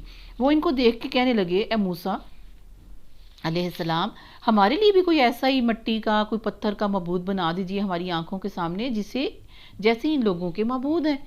موسیٰ علیہ السلام نے کہا تم لوگ بڑی نادانی کی باتیں کر رہے ہو، یہ لوگ جس طریقے کی پیروی کر رہے ہیں وہ تو برباد ہونے والا ہے، اور جو عمل وہ کر رہے ہیں وہ تو سراسر غلط باطل ہے۔ پھر موسیٰ علیہ السلام نے کہا کیا میں اللہ کے سوا کوئی اور معبود تمہارے لیے تلاش کر کے دوں، حالانکہ وہ اللہ ہی ہے جس نے تمہیں دنیا بھر کی قوموں پر فضیلت بخشی، کیسے فرعون سے تمہیں نجات دی، کیسے سمندر کے اندر سے تمہیں پار لگوایا، کیسے تمہیں فلسطین یعنی وہاں کا وارث بنایا، حالانکہ وہ اللہ ہی جس نے تمہیں دنیا بھر کی قوموں میں فضیلت بخشی۔ اور اللہ فرماتا ہے وہ وقت یاد کرو جب ہم نے فرعون والوں سے تمہیں نجات دی، جن کا حال یہ تھا کہ تمہیں سخت عذاب میں مبتلا رکھتے تھے، تمہارے بیٹوں کو قتل کرتے، تمہاری عورتوں کو زندہ رہنے دیتے تھے، اور اس میں تمہارے رب کی طرف سے بڑی آزمائش تھی۔ ہم نے موسیٰ علیہ السلام کو 30 شب و روز کے لیے کوہ سینا پر طلب کیا، اور بعد میں 10 دن کا اور اضافہ کر دیا۔ اب باقی جو 10 دن تھے پہلے اپنی قوم کو بتا کے گئے کہ 30 دن کے لیے میں جا رہا ہوں۔ ہارون علیہ السلام کو کہا کہ تم پیچھے میرے وارث ہو، اور قوم کو کہا کہ تم اس کی تابعداری کرنا، فرما برداری کرنا، اور حضرت ہارون علیہ السلام کو کہا کہ تم ان کے اوپر نگران رہنا۔ 30 دن ہو گئے اور 10 دن جو اوپر اللہ تعالیٰ نے کر دیے، ہاں تو اس کے اندر کیا ہوا، ان 10 دنوں میں پیچھے انہوں نے شرک شروع کر دیا۔ اس طرح اس کے رب کی مقرر کردہ مدت پورے 40 دن ہو گئی۔ موسیٰ علیہ السلام نے چلتے ہوئے اپنے بھائی ہارون سے کہا کہ میرے پیچھے تم میری قوم میں میری جانشینی کرنا اور ٹھیک کام کرتے رہنا، بگاڑ پیدا کرنے والوں کے طریقے پر نہ چلنا۔ جب وہ ہمارے مقرر کیے ہوئے وقت پر پہنچا اور اس کے رب نے اس سے کلام کیا تو اس قربت کی وجہ سے ایک دم دل کے اندر خواہش پیدا ہوئی، اور انہوں نے التجا کی کہ اے رب، مجھے ایسی یا رائے نظر عطا کر کہ میں تجھے دیکھوں، بلا واسطہ دیکھوں، ڈائریکٹ دیکھوں۔ فرمایا تو مجھے نہیں دیکھ سکتا، ہاں ذرا سامنے کی پہاڑ کی طرف دیکھ، اگر وہ اپنی جگہ پر قائم رہے تو البتہ تو مجھے دیکھ سکے گا۔ چنانچہ اس کے رب نے جب پہاڑ پر اپنی تجلی کی تو اسے ریزہ ریزہ کر دیا، اور موسیٰ علیہ السلام غش کھا کر وہ بھی گر گئے، بے ہوش ہو گئے۔ جب ہوش آیا تو بولا، پاک ہے تیری ذات، میں تیرے حضور توبہ کرتا ہوں، اور سب سے پہلا ایمان لانے والا میں ہوں۔ سبحان اللہ، کیا کہ تو نہیں نظر آ سکتا، تجھے کوئی نہیں دیکھ سکتا، تو نگاہوں کو پا لیتا ہے لیکن نگاہیں تجھے نہیں پا سکتی۔ فرمایا، اے موسیٰ علیہ السلام، میں نے تمام لوگوں پر تمہیں ترجیح دی۔ اب موسیٰ علیہ السلام کی اس دلی خواہش کو جو کہ پوری ہو ہی نہیں سکتی نا، دنیا کے اندر تو ایٹ لیسٹ نہیں پوری ہو سکتی، تو اللہ تعالیٰ نے بڑی محبت اور بڑا، جب وہ کھڑے ہوئے ہوش میں آئے، پھر اپنی طرف سے انہوں نے توبہ بھی کر لی اور اللہ کی حمد اور ثنا بھی کی، ایمان بھی اس پہ لے آئے کہ اللہ تعالیٰ کو کوئی نہیں دیکھ سکتا، اور تو واحد اکیلا سچا رب ہے، تو ہے، تو موجود ہے۔ تو فرمایا اللہ تعالیٰ نے ان کے دل کو بڑھانے کے لیے، اے موسیٰ، میں نے تمام لوگوں پر تمہیں ترجیح دی ہے، دیکھو اتنا بڑا انعام تم پہ کیا ہے، ایسے ہم کلام تو میں کسی سے نہیں ہوتا۔ اور ڈائریکٹ ہوئے نا پیارے نبی صلی اللہ علیہ وآلہ وسلم معراج کی رات میں اللہ تعالیٰ سے بلا واسطہ، ان کی جو گفتگو ہے وہ کسی کو معلوم نہیں ہے، ٹھیک ہے۔ اور دوسرے کون ہے؟ موسیٰ علیہ السلام، کہ بلا واسطہ بات کی ہے، تجھے اتنی میں نے ترجیح دی ہے دنیا والوں پہ، تمام لوگوں پہ جو تیرے وقت میں موجود ہیں، تجھے منتخب کیا ہے، اور میری تو پیغمبری کرے، مجھ سے ہم کلام ہو۔ کتنی محبت سے اللہ تعالیٰ بات کر رہے ہیں نا، کہ جو ابھی ابھی ان کا دل ٹوٹا ہے، ابھی ابھی جس فیز سے وہ گزرے ہیں، اس کا درد کم ہو جائے۔ بس جو کچھ میں تجھے دوں اسے لے اور شکر بجا لا۔ سبحان اللہ، بلایا ہی اوپر تو رات دینے کے لیے تھا۔ اس کے بعد ہم نے موسیٰ علیہ السلام کو ہر شعبہ زندگی کے متعلق نصیحت اور ہر پہلو کے متعلق واضح ہدایات تختیوں پر لکھ کر دی، اپنے ہاتھ سے لکھ کر دی، اور اس سے کہا ان ہدایات کو مضبوط ہاتھوں سے سنبھال لو اور اپنی قوم کو حکم دو کہ ان کے بہتر مفہوم کی پیروی کریں۔ یعنی سیدھے سادے جو محکمات ہیں نا، ان کی انہوں نے پیروی کرنی ہے، متشابہات کے پیچھے نہ جائیں۔ ان قریب میں تمہیں فاسقوں کے گھر دکھاؤں گا، میں اپنی نشانیوں سے ان لوگوں کی نگاہیں پھیر دوں گا جو بغیر کسی حق کے زمین میں بڑے بنتے ہیں، وہ خواہ کوئی نشانی دیکھ لیں کبھی اس پر ایمان نہیں لائیں گے۔ اگر سیدھا راستہ ان کے سامنے آ بھی جائے تو اسے اختیار نہیں کریں گے، اور اگر ٹیڑھا راستہ آئے تو اس پر چل پڑیں گے، اس لیے کہ انہوں نے ہماری نشانیوں کو جھٹلایا اور ان سے بے پرواہی کرتے رہے۔ ہماری نشانیوں کو جس کسی نے جھٹلایا اور آخر کی پیشی کا انکار کیا، اس کے سارے معاملات ضائع ہو گئے۔ کیا یہ لوگ اس کے سوا کچھ اور جزا پا سکتے ہیں کہ جیسا کریں ویسا بھریں؟ بے شک نہیں۔ اچھا جی، اتنی عمدہ سی بات اللہ تعالیٰ نے یہاں پر بتا دی۔ اب یہ جو ہوتا ہے نا کہ ٹیڑھے راستے لے لیتے ہیں اور سیدھا راستہ ان کے سامنے پیش بھی کیا جائے تو اس سے انحراف کرتے ہیں. یہ آج بھی ہر زمانے میں یہ چیز دیکھی گئی اور آج کے وقت میں بھی ایسے ہی ہے. نیکی والا، خیر والا جو بھی کام ہے، نیکی بیچاری تو اس کو کوئی گھاس نہیں ڈالتا، اس کو کوئی لینے کے لیے تیار ہی نہیں ہے، اس کی طرف کوئی توجہ ہی نہیں کرنے والا. لیکن بدی جو ہے اس کو تو ہاتھوں ہاتھ سب سمیٹ رہے ہیں، ہاتھوں ہاتھ سب لے رہے ہیں، ہاتھوں ہاتھ سب اس کو فالو کر رہے ہیں. یہی چیز ہے جو یہاں پر لکھی ہوئی ہے. کیا اس کے سوا اور بھی کچھ ہو سکتا ہے؟ ہاں، کہ کوئی جزا اس کے سوا ہو سکتی ہے کہ جیسا کریں ویسا بھریں؟ یعنی جو کرو گے پھر ویسے تمہارے عمل میں بھی اسی طرح کی تمہیں سزا بھی ملے گی اور ویسا تم بھر بھی لوگے. ویسی قدر تمہاری، اگر قدر نہیں جانی اللہ کی اس کے کاموں کی تو پھر اللہ بھی تمہاری قدر نہیں کرے گا، اور اگر قدر کرو گے تو اللہ بھی کرے گا. جیسی کرنی ویسی بھرنی. سبحان اللہ. موسیٰ علیہ السلام کے پیچھے اس کی قوم کے لوگوں نے اپنے زیوروں سے اب ایک بچڑے کا پتلا بنا لیا جس میں سے بیل کی سی آواز نکلتی تھی. کیا انہیں نظر نہ آتا تھا کہ وہ نہ بولتا ہے اور نہ کسی معاملے میں ان کی رہنمائی کرتا ہے؟ پھر بھی انہوں نے اسے معبود بنا لیا اور وہ سخت ظالم تھے. پھر جب ان کے فریب خوردگی کا طلسم ٹوٹ گیا اور انہوں نے دیکھ لیا کہ در حقیقت وہ گمراہ ہو گئے ہیں تو وہ کہنے لگے کہ اگر ہمارے رب نے ہم پر رحم نہ فرمایا اور ہم سے درگزر نہ کیا تو ہم برباد ہو جائیں گے. ادھر سے موسیٰ غصے اور رنج میں بھرا ہوا علیہ السلام اپنی قوم کی طرف پلٹے. آتے ہی اس نے کہا، بہت بری جانشینی کی تم لوگوں نے میرے پاس. کیا تم سے اتنا بھی صبر نہ ہوا کہ اپنے رب کے حکم کا انتظار کر لیتے؟ اور تختیاں پھینک دیں اور اپنے بھائی ہارون علیہ السلام کے سر کے بال پکڑ کر اس کو کھینچا. ہارون علیہ السلام نے کہا، اے میری ماں کے بیٹے، ان لوگوں نے مجھے دبا لیا تھا اور قریب ہی تھا کہ وہ مجھے بھی مار ڈالتے. بس تو دشمنوں کو مجھ پر ہنسنے کا موقع نہ دے اور اس ظالم گروہ کے ساتھ مجھے شامل نہ کر. تب موسیٰ علیہ السلام نے کہا، اے رب، مجھے اور میرے بھائی کو معاف کر دیجئے اور ہمیں اپنی رحمت میں داخل فرما لیجئے، آپ سب سے بڑھ کر رحیم ہیں. آگے آیت نمبر 152 میں اللہ تعالیٰ قصے کو آگے لے کے جاتے ہیں اور فرماتے ہیں، پھر جب موسیٰ علیہ السلام کا غصہ ٹھنڈا ہوا تو اس نے وہ تختیاں اٹھا لیں جن کی تحریر میں ہدایت اور رحمت تھی ان لوگوں کے لیے جو اپنے رب سے ڈرتے ہیں، اور اس نے اپنی قوم کے 70 آدمیوں کو منتخب کیا تاکہ وہ اس کے ساتھ ہمارے مقرر کیے ہوئے وقت پر حاضر ہوں. کوہ طور پہ اللہ تعالیٰ نے پھر طلب کیا. ان 70 بڑے بڑے جو سردار تھے بنی اسرائیل کے اندر سے بڑے لوگ تھے، ان کو منتخب کیا گیا توبہ کے لیے. جب ان لوگوں کو ایک سخت زلزلے نے آ پکڑا تو موسیٰ علیہ السلام نے عرض کیا کہ اے میرے سرکار، اے میرے اللہ، میرے رب، آپ چاہتے تو پہلے ہی ان کو اور مجھے ہلاک کر سکتے تھے. یعنی یہاں طلب کرنے کے بعد نیچے جو بنی اسرائیل کی وہ اتنی عجیب قسم کی قوم پیچھے ہے، ان کے سامنے اگر ان کو قتل کر دیتے اللہ تعالیٰ، اگر آپ مارنا چاہتے تو نیچے ان کے سامنے ہی مار دیتے. یہاں پر اوپر لا کے ان کو مار دیا تو انہوں نے تو ایک طوفان کھڑا کر دینا ہے نا، انہوں نے تو ایک طوفان لے آنا ہے زمین پہ. تو عرض کی حضرت موسیٰ علیہ السلام نے کہ اے میرے رب، آپ چاہتے تو پہلے ہی ان کو اور مجھے ہلاک کر سکتے تھے. کیا آپ اس قصور میں جو ہم میں سے چند نادانوں نے کیا تھا کہ اس بچڑے کو بنا لیا تھا، ہم سب کو ہلاک کر دیں گے؟ یہ تو آپ کی ڈالی ہوئی ایک آزمائش تھی جس کے ذریعے سے آپ جسے چاہتے ہیں گمراہی میں مبتلا کر دیتے ہیں اور جسے چاہتے ہیں ہدایت بخش دیتے ہیں.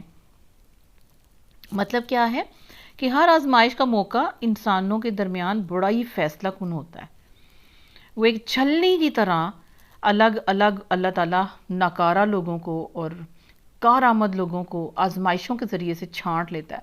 منافق کو اور جو ہے مومن سے الگ کر دیتا ہے. اللہ تعالیٰ کچھ عرصے بعد آزمائشوں کی ایسی چھاننی لگاتے ہیں، ایسی چھانٹ کرتے ہیں کہ جو اصل ہوتا ہے وہ اوپر رہ جاتا ہے اور باقی جو یوز لیس ہوتا ہے اس کو اللہ تعالیٰ چھاننی سے نکال دیتے ہیں. تو فرمایا کہ یہ تو آپ کی ڈالی ہوئی ایک آزمائش تھی جس کے ذریعے سے آپ جسے چاہتے ہیں گمراہی میں مبتلا کر دیتے ہیں اور جسے چاہتے ہیں ہدایت بخش دیتے ہیں. ہمارے سرپرست تو آپ ہی ہیں، بس ہمیں معاف کر دیجئے اور ہم پر رحم فرمائیے. آپ سب سے بڑھ کر معاف فرمانے والے ہیں. یعنی بہت ہی خوبصورت طریقے سے، بڑے دل کی گہرائیوں سے حضرت موسیٰ علیہ السلام کے یہ الفاظ یہاں پر لکھے ہوئے ہیں کہ آپ ہی ہمارے سرپرست ہیں، آپ ہمارے ولی ہیں، انت ولینا فاغفر لنا ورحمنا وانت خیر الغافرین۔ اللہ تعالیٰ کو اتنے پیارے الفاظ سے پکار کے اور معافی طلب کی، اور ہمارے لیے اس دنیا کی بھلائی بھی لکھ دیجئے اللہ، اور آخرت کی بھلائی بھی لکھ دیجئے، ہم نے آپ کی طرف رجوع کر لیا۔ اتنی پیاری دعا اللہ تعالیٰ ان کے الفاظ کے ساتھ جیسے ان کے لیے قبول ہوئی، اللہ میرے اور آپ کے حق میں بھی قبول فرمائے، آمین۔ جواب میں ارشاد ہوا، اللہ تعالیٰ نے فرمایا سزا تو میں جسے چاہتا ہوں دیتا ہوں، مگر میری رحمت ہر چیز پر چھائی ہوئی ہے، سبحان اللہ، اور اسے میں ان لوگوں کے حق میں لکھوں گا اس رحمت کو جو نافرمانی سے پرہیز کریں گے، بچیں گے، زکوٰۃ دیں گے اور میری آیات پر ایمان لائیں گے۔ تو اہل کتاب بنی اسرائیل جو وہاں پر مخاطب تھے اور رہتی دنیا تک مخاطب ہیں، اور ساتھ میں ہم بھی مسلمان بھی، یعنی ہمارے لیے بھی یہی حکم ہے، ہم بھی کتاب والے ہیں، ہم بھی رسول نبی والے ہیں، اور ہمارے لیے بھی یہی حکم ہے کہ ہم کتاب کو اپنی اپلیکیشن میں لے کے آئیں زندگی کے اندر، اور ان لوگوں کے حق میں اللہ تعالیٰ کہتے ہیں میں اپنی رحمت کو خاص لکھ دوں گا، معاف بھی کر دوں گا، رحمت بھی خاص کروں گا جو نافرمانی سے بچتے ہوں گے، نمبر 2 زکوٰۃ دیتے ہوں گے جو اللہ تعالیٰ نے مال کے اندر سے فرض کر دی ہے، اور میری آیات پر جو ایمان لائیں گے۔ پس آج یہ رحمت ان لوگوں کا حصہ ہے جو اس پیغمبر نبی امی صلی اللہ علیہ وآلہ وسلم کی پیروی اختیار کریں۔ اگلے پچھلے سب سن لیں کہ اب وہ رحمت کا حصہ صرف ان کو ملے گا جو پیارے نبی صلی اللہ علیہ وآلہ وسلم پر، آخری نبی پر ایمان لائیں گے، جس کا ذکر انہیں اپنے ہاں تورات اور انجیل میں بھی لکھا ہوا ملتا ہے۔ وہ انہیں نیکی کا حکم دیتا ہے اور بدی سے روکتا ہے، ان کے لیے پاک چیزیں حلال اور ناپاک چیزیں حرام کرتا ہے، اور ان پر سے وہ بوجھ اتارتا ہے جو ان پر لدے ہوئے تھے، اور وہ بندشیں، وہ قیدیں کھولتا ہے جن پر وہ جکڑے ہوئے تھے۔ تمام رسومات، تمام قسم کے یعنی بوجھ، فالتو قسم کی رسومات جس کے اندر انسان اپنے آپ کو خواہ مخواہ کی چینز میں باندھ لیتا ہے، اور فضول قسم کی اپنی جو ہے بن سوچے سمجھے اپنے آپ کو دوسرے کا غلام بناتا پھرتا ہے۔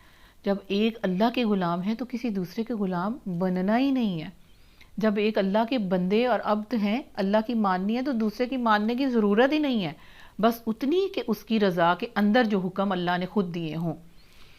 لہٰذا جو لوگ اس پر ایمان لائیں اور اس کی حمایت اور نصرت کریں، ٹھیک ہے، کون؟ جو اہل کتاب ہیں ان میں سے جو لوگ اب ایمان لائیں اور اس کی حمایت بھی کریں، ساتھ دیں، اس کی مدد کریں اور اس روشنی کی پیروی اختیار کریں، یعنی قرآن پاک کی آیات وحی کی جو اس کے ساتھ نازل کی گئی ہیں، وہی فلاح پانے والے لوگ ہیں، اہل کتاب میں سے بھی، اور بے شک باقی رہتی ہوئی دنیا مسلمان سب اس کے اندر آئیں گے۔ فلاح اسی کو ملے گی جو پیارے نبی صلی اللہ علیہ وآلہ وسلم پر ایمان لے کے آئیں گے کہ وہ محمد رسول اللہ ہیں صلی اللہ علیہ وآلہ وسلم، اور ان کے کہے پر جو وہ کہیں گے، جو وہ دیں گے اس کو لیں گے، جس سے وہ منع کریں گے اس سے رک جائیں گے۔ یہ وے آف لائف ہوگا جن کا انشاءاللہ اللہ تعالیٰ پھر ان کے ساتھ کیا کریں گے، بہت اچھا ان کو منزل عطا فرمائیں گے، ان کی وہی فلاح پانے والے ہیں، وہ منزلیں پانے والے ہیں، وہ درجات کی بلندیاں پانے والے وہی لوگ ہیں، چاہے وہ مسلمان کیوں نہ ہوں۔ اے محمد صلی اللہ علیہ وآلہ وسلم آپ کہہ دیجئے کہ اے انسانوں، اے لوگوں، میں تم سب کی طرف اس پہ خدا کا پیغمبر ہوں، پیغام لے کے آیا ہوں جو زمین اور آسمانوں کی بادشاہی کا مالک ہے، اس کے سوا کوئی خدا نہیں، وہی زندگی بخشتا ہے اور وہی موت دیتا ہے، بس ایمان لاؤ اللہ پر، اس کے بھیجے ہوئے نبی امی پر، جو اللہ اور اس کے ارشادات کو مانتا ہے، اور پیروی اختیار کرو، اس کی امید ہے کہ تم راہ راست پالو گے۔ موسیٰ علیہ السلام کی قوم میں ایک گروہ ایسا بھی تھا جو حق کے مطابق ہدایت کرتا اور حق ہی کے مطابق انصاف کرتا تھا، یعنی جو حق کے مطابق ہدایت اور انصاف کرتا ہے، یعنی ان کے نزدیک اس آیت میں بنی اسرائیل کی وہ اخلاقی اور ذہنی حالت بیان کی گئی ہے جو نزول قرآن پاک کے وقت تھی، ٹھیک ہے، یعنی وہ جانتے تھے، حق پر تھے، وہ جانتے تھے کہ یہ نبی بھی حق میں ہیں، یہ آخری نبی صلی اللہ علیہ وسلم کے آنے کا ظہور کا وقت ہے، یہ سچی میں واقعتاً اصل پیغمبر اور اللہ کے رسول ہیں جن کا وہ انتظار کرتے تھے۔ اور ہم نے اس قوم کو 12 گھرانوں میں تقسیم کر کے انہیں مستقل گروہوں کی شکل دے دی تھی، ٹھیک ہے۔ اب دیکھیں کہ یہ جو 12 گھرانے تھے 12 بھائی تھے حضرت یوسف علیہ السلام، ٹھیک ہے، بنی اسرائیل، یعنی اسرائیل لقب ہے حضرت یعقوب علیہ السلام کا، بنی مطلب اولاد، خاندان، تو 12 ہی خاندان 12 ہی گھرانوں میں تقسیم کر کے انہیں مستقل گروہوں کی شکل دے دی تھی۔ اور جب موسیٰ علیہ السلام سے اس کی قوم نے پانی مانگا، جب وہ نکلے تھے آزاد ہو کے، تو ہم نے اس کو اشارہ کیا کہ فلاں چٹان پر اپنی لاٹھی مارو، چنانچہ اس چٹان سے یکا یک 12 چشمے پھوٹ نکلے، اور ہر گروہ نے اپنے پانی لینے کی جگہ متعین کر لی، اور کوئی دھکم پیل نہیں ہوئی، کوئی مطلب کہ بد مزگی نہیں ہوئی کہ اتنے زیادہ لاکھوں کی تعداد میں جو لوگ تھے ان کا اللہ تعالیٰ نے پانی کا بندوبست اتنے بہترین طریقے سے کر دیا۔ ہم نے ان پر بادل کا سایہ کیا اس میدان میں، جہاں ان کے پاس گھر نہیں تھا، جہاں چھت نہیں تھی، کوئی اوٹ نہیں تھی، تو بادل کا سایہ کیا اس میدان طیہ میں، اور ان پر من و سلوہ اتارا۔ من و سلوہ کیا ہے؟ میٹھا اور نمکین خوراک کا جو ہے بندوبست اللہ نے کیا۔ من و سلوہ کے نزول کی شکل میں اللہ تعالیٰ نے ان کے اوپر بہت بڑا احسان کیا، کیونکہ جس کی تعداد لاکھوں تک تھی، ان لوگوں کی بھوک اور پیاس جو ہے ان کا بندوبست کرنا، ٹھیک ہے، تو اللہ تعالیٰ نے کیا اس کا انتظام کیا کہ شام کو پرندے آتے تھے اور ان کو پکڑتے تھے اور کھاتے تھے بھون کے، اور من جو ہے وہ آسمان سے جس طرح اب وہ اس کی جو شکل ہے نا، وہ جیسے مشرومز ہوتے ہیں اس طرح کا، وہ کہتے ہیں کہ ایسا وہ اترا کرتا تھا، اور اس کو وہ لیتے تھے اور بھوک اپنی ختم کرتے تھے، نہ ان کو چولہا جلانا پڑتا تھا، نہ ان کو لکڑیاں جلانی پڑتی تھیں، نہ ان کو کوئی شکار کرنے پڑتے تھے، نہ ان کو فصلیں اگانی پڑتی تھیں، وہ اس کھلے میدان کے اندر بس اللہ تعالیٰ نے ان کے اوپر بادل کا سایہ کیا، پلس ان کو کوئی دھوپ اور تپش اور کوئی اس طرح کا ویدر تنگ نہیں کرتا تھا، اور اس کے ساتھ ان کے جو لباس تھے وہ میلے نہیں ہوتے تھے، پھٹتے نہیں تھے، کہ جن کو دھونے کا بندوبست ہو، اور مطلب اس طرح کی وہ ساری سچویشن تھی، اللہ تعالیٰ نے ان کا یہ سارا بندوبست کر رکھا تھا۔ من و سلوہ بھی اللہ تعالیٰ نے یعنی کہ فرمایا کہ کھاؤ وہ پاک چیزیں جو ہم نے تم کو بخشی ہیں، مگر اس کے بعد انہوں نے جو کچھ کیا تو پھر ہم پر ظلم نہیں کیا، بلکہ اپنے آپ پر ہی انہوں نے ظلم کیا۔ یاد کرو، یعنی کہ اللہ تعالیٰ کی ہر نعمت کو ٹھکرا دیا، ہر نعمت کے بدلے میں اکڑ اور تکبر اور یعنی دو رخا پن، اور اسی کے اندر سے منافق بھی آگے اہل کتاب کے اندر سے، اور اللہ تعالیٰ کی آیات کو چھپانے والے بھی آگے، پیارے نبی صلی اللہ علیہ وآلہ وسلم کی جو نام اور ان کا سارا جو ہے حلیہ، ان کے سارا نقش، نین نقش، سب کچھ ان کی کتاب کے اندر موجود تھا، ان کا ٹائم جس کا وہ انتظار کر رہے تھے، وہ علاقہ جدھر وہ آگے بس گئے تھے۔ اللہ کہتے ہیں ان سارے نعمتوں کے بعد جو کچھ پھر انہوں نے اپنے اوپر ظلم کیا، وہ ہم نے ان کے اوپر کوئی ظلم نہیں کیا۔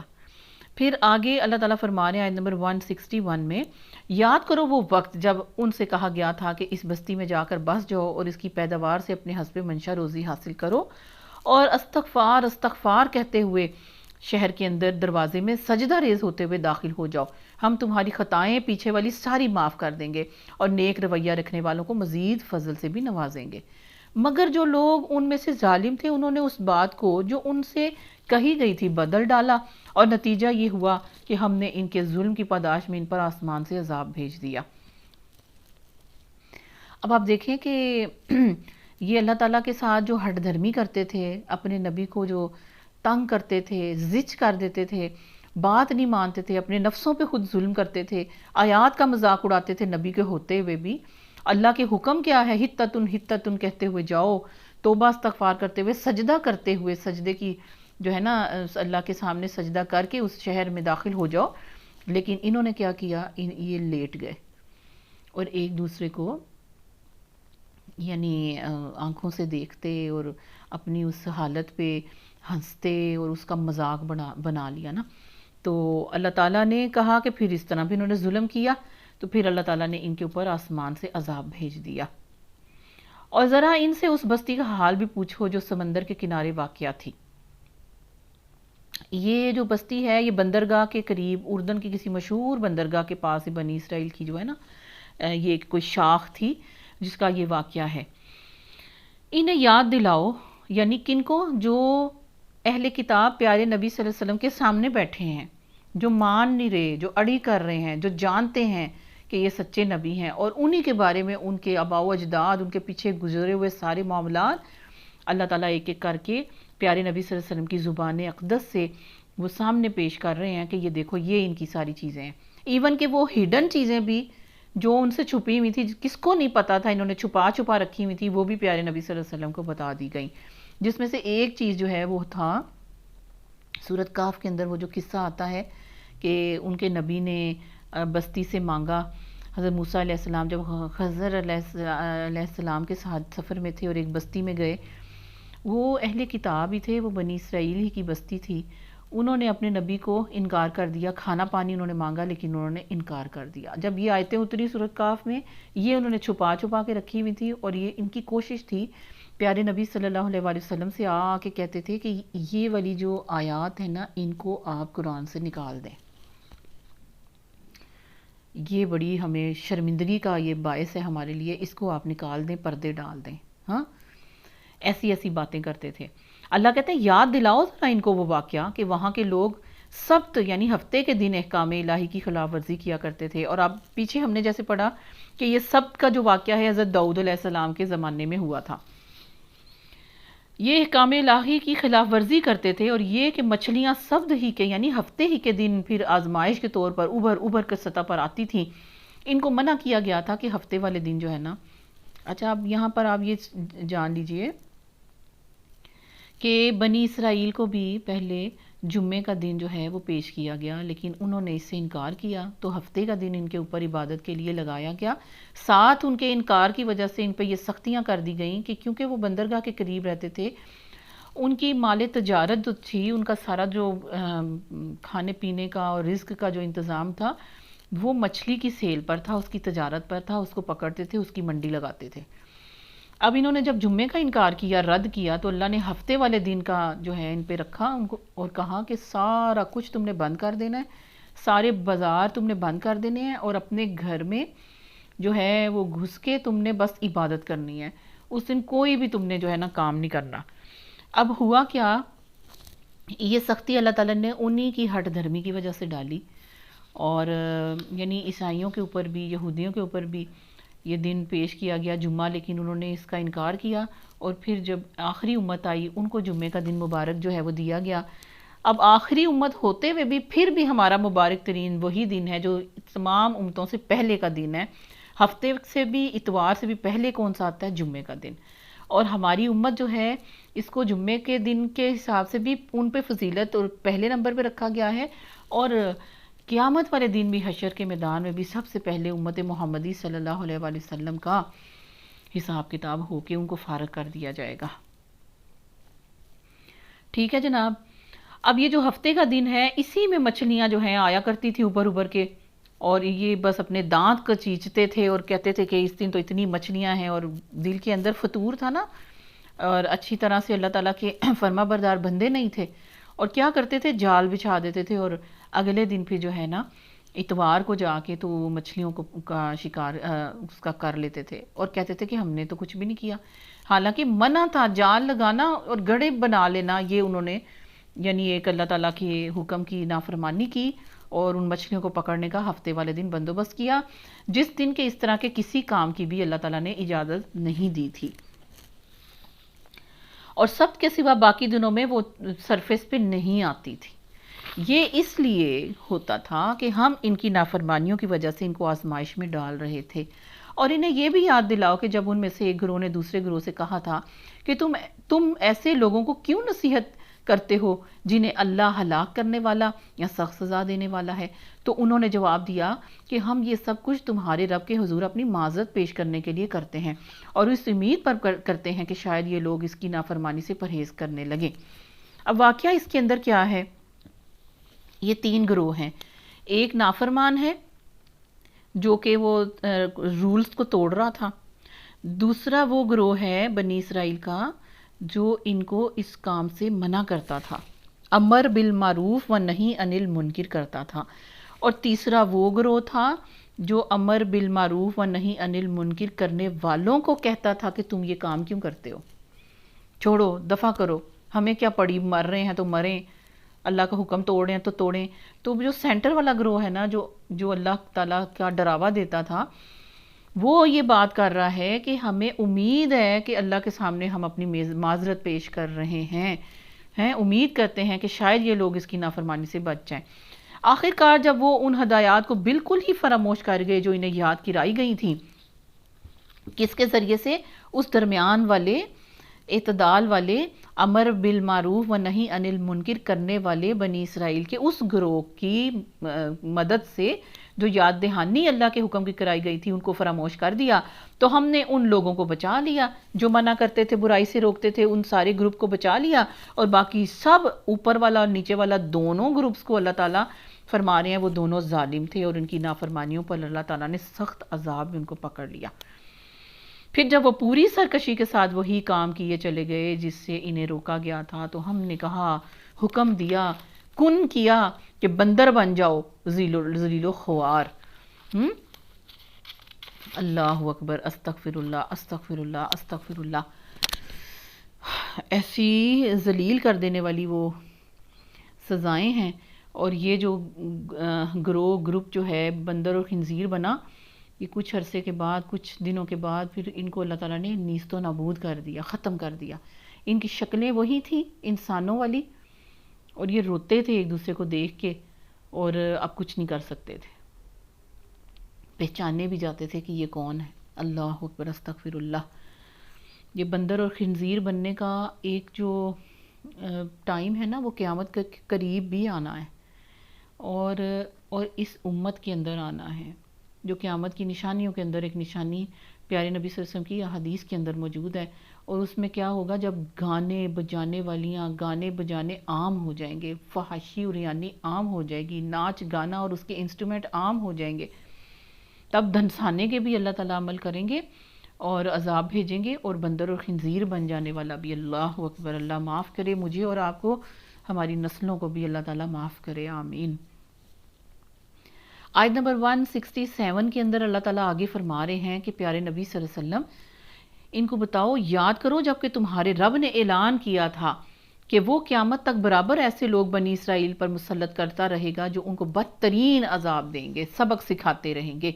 یقیناً تمہارا رب سزا دینے میں بڑا ہی تیز دست ہے، اور یقیناً وہ درگزر رحم سے بھی کام لینے والا ہے. ہم نے ان کو زمین میں ٹکڑے ٹکڑے کر کے بہت سی قوموں میں تقسیم کیا. اب یہ بھی عذاب کا ہی ایک شکل ہے کہ امت کو ٹکڑوں میں بانٹ دینا. کچھ لوگ ان میں نیک تھے اور کچھ اس سے مختلف تھے، اور ہم ان کو اچھے اور برے حالات سے آزمائش میں مبتلا کرتے رہے کہ شاید یہ پلٹ آئیں. پھر اگلی نسلوں کے بعد ایسے ناخلف لوگ ان کے جانشین ہوئے جو کتاب الہی کے وارث ہو کر اسی دنیا دنی کے فائدے سمیٹتے ہیں اور کہہ دیتے ہیں کہ توقع ہے ہمیں معاف کر دیا جائے گا، اور اگر وہی متاع دنیا پھر سامنے آتی ہے تو پھر لپک کر اسے لے لیتے ہیں. یعنی ایسے گناہ گار ہیں اور کہتے ہیں کہ بس ہمیں بخشش اللہ تعالیٰ کر دے گا کیونکہ ہم اللہ کے چہیتے ہیں، خواہ ہم کچھ بھی کر لیں ہماری مغفرت ہونی ہی ہونی ہے.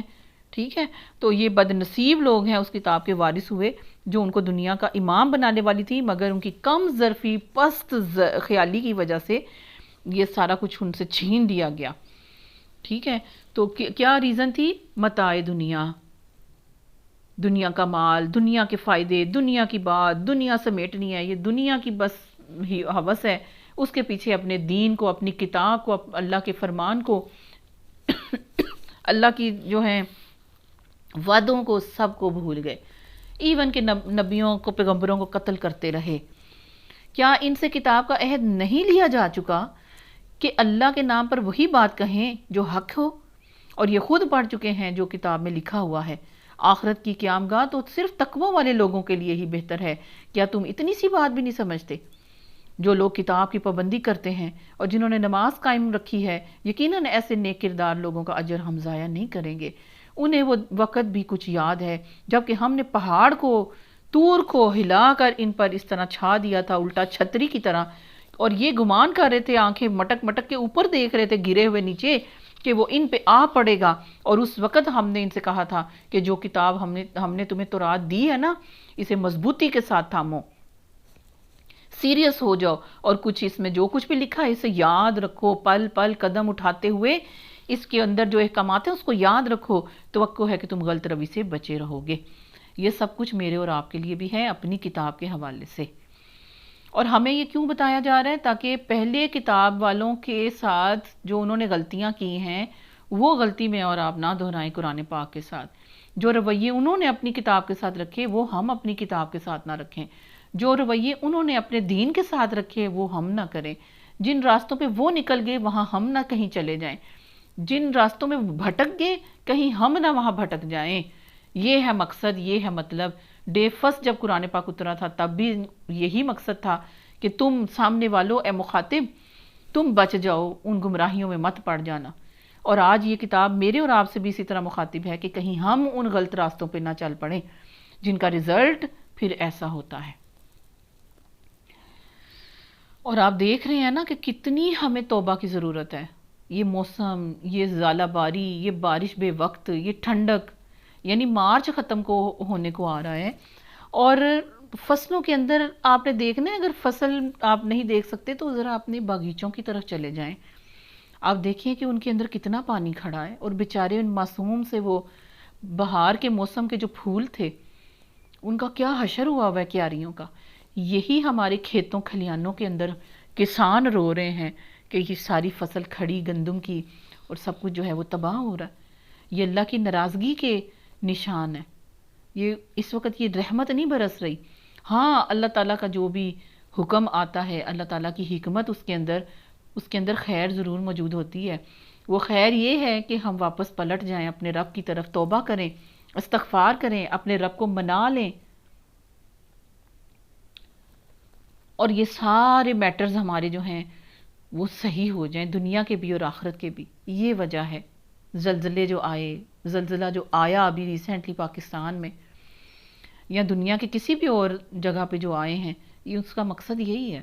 اللہ کا کوئی بھی کام بغیر حکمت کے نہیں ہوتا، اور جب وہ کسی کو مار بھی دیتا ہے تو اس میں بھی خیر ہوتی ہے، کیونکہ بیادہ الخیر، اس کے ہاتھ میں خیر ہی خیر ہے۔ اللہ تعالیٰ مجھے اور آپ کو سمجھنے کی توفیق عطا فرمائے، آمین۔ اور اے نبی صلی اللہ علیہ وآلہ وسلم، آیت نمبر 172، اے نبی صلی اللہ علیہ وآلہ وسلم لوگوں کو یاد دلاؤ وہ وقت جب کہ تمہارے رب نے بنی آدم کی پشتوں سے ان کی نسل کو نکالا تھا، ایٹ ونس، ایک ہی دفعہ میں سارے انسانوں کو نکال دیا، نبی بھی، ٹھیک ہے، پیغمبر بھی اور عام انسان بھی، ایک ہی دفعہ ساری ان کی بیک اور پشت سے نکال دیا۔ اب ہمیں نہیں پتا، نہ ہمیں یاد ہے، لیکن ہماری یاد دہانی کے لیے اللہ تعالیٰ کہہ رہے ہیں کہ یاد دلاؤ ان لوگوں کو، یہ جو آیتیں پڑھ رہے ہیں، جو قرآن پڑھ رہے ہیں، کہ یہ وقت تم پہ گزر چکا ہے، تمہیں اللہ نے نکالا تھا آدم کی پشتوں سے، اور انہیں خود ان کے اوپر گواہ بناتے ہوئے پوچھا تھا کیا میں تمہارا رب نہیں ہوں؟ انہوں نے کہا ضرور آپ ہی ہمارے رب ہیں، ہم اس پر گواہی دیتے ہیں۔ یہی وجہ ہے کہ ہر انسان جو پیدا ہوتا ہے وہ فطرت اسلام پر پیدا ہوتا ہے، کیونکہ اس نے اللہ کا ایک کلمہ پڑھ لیا ہوا ہے۔ جب حضرت آدم علیہ السلام کی بیک سے، واللہ عالم کیسے بیک سے یا ان کے صلب سے یا کہاں کس طرح سے اللہ تعالیٰ نے ہر انسان جو آدم علیہ السلام کے نسل سے قیامت تک پیدا ہونا ہے اس کو اللہ تعالیٰ نے پیدا کر کے ایٹ ونس نکالا اور ان سے وعدہ لیا۔ کیا وعدہ لیا؟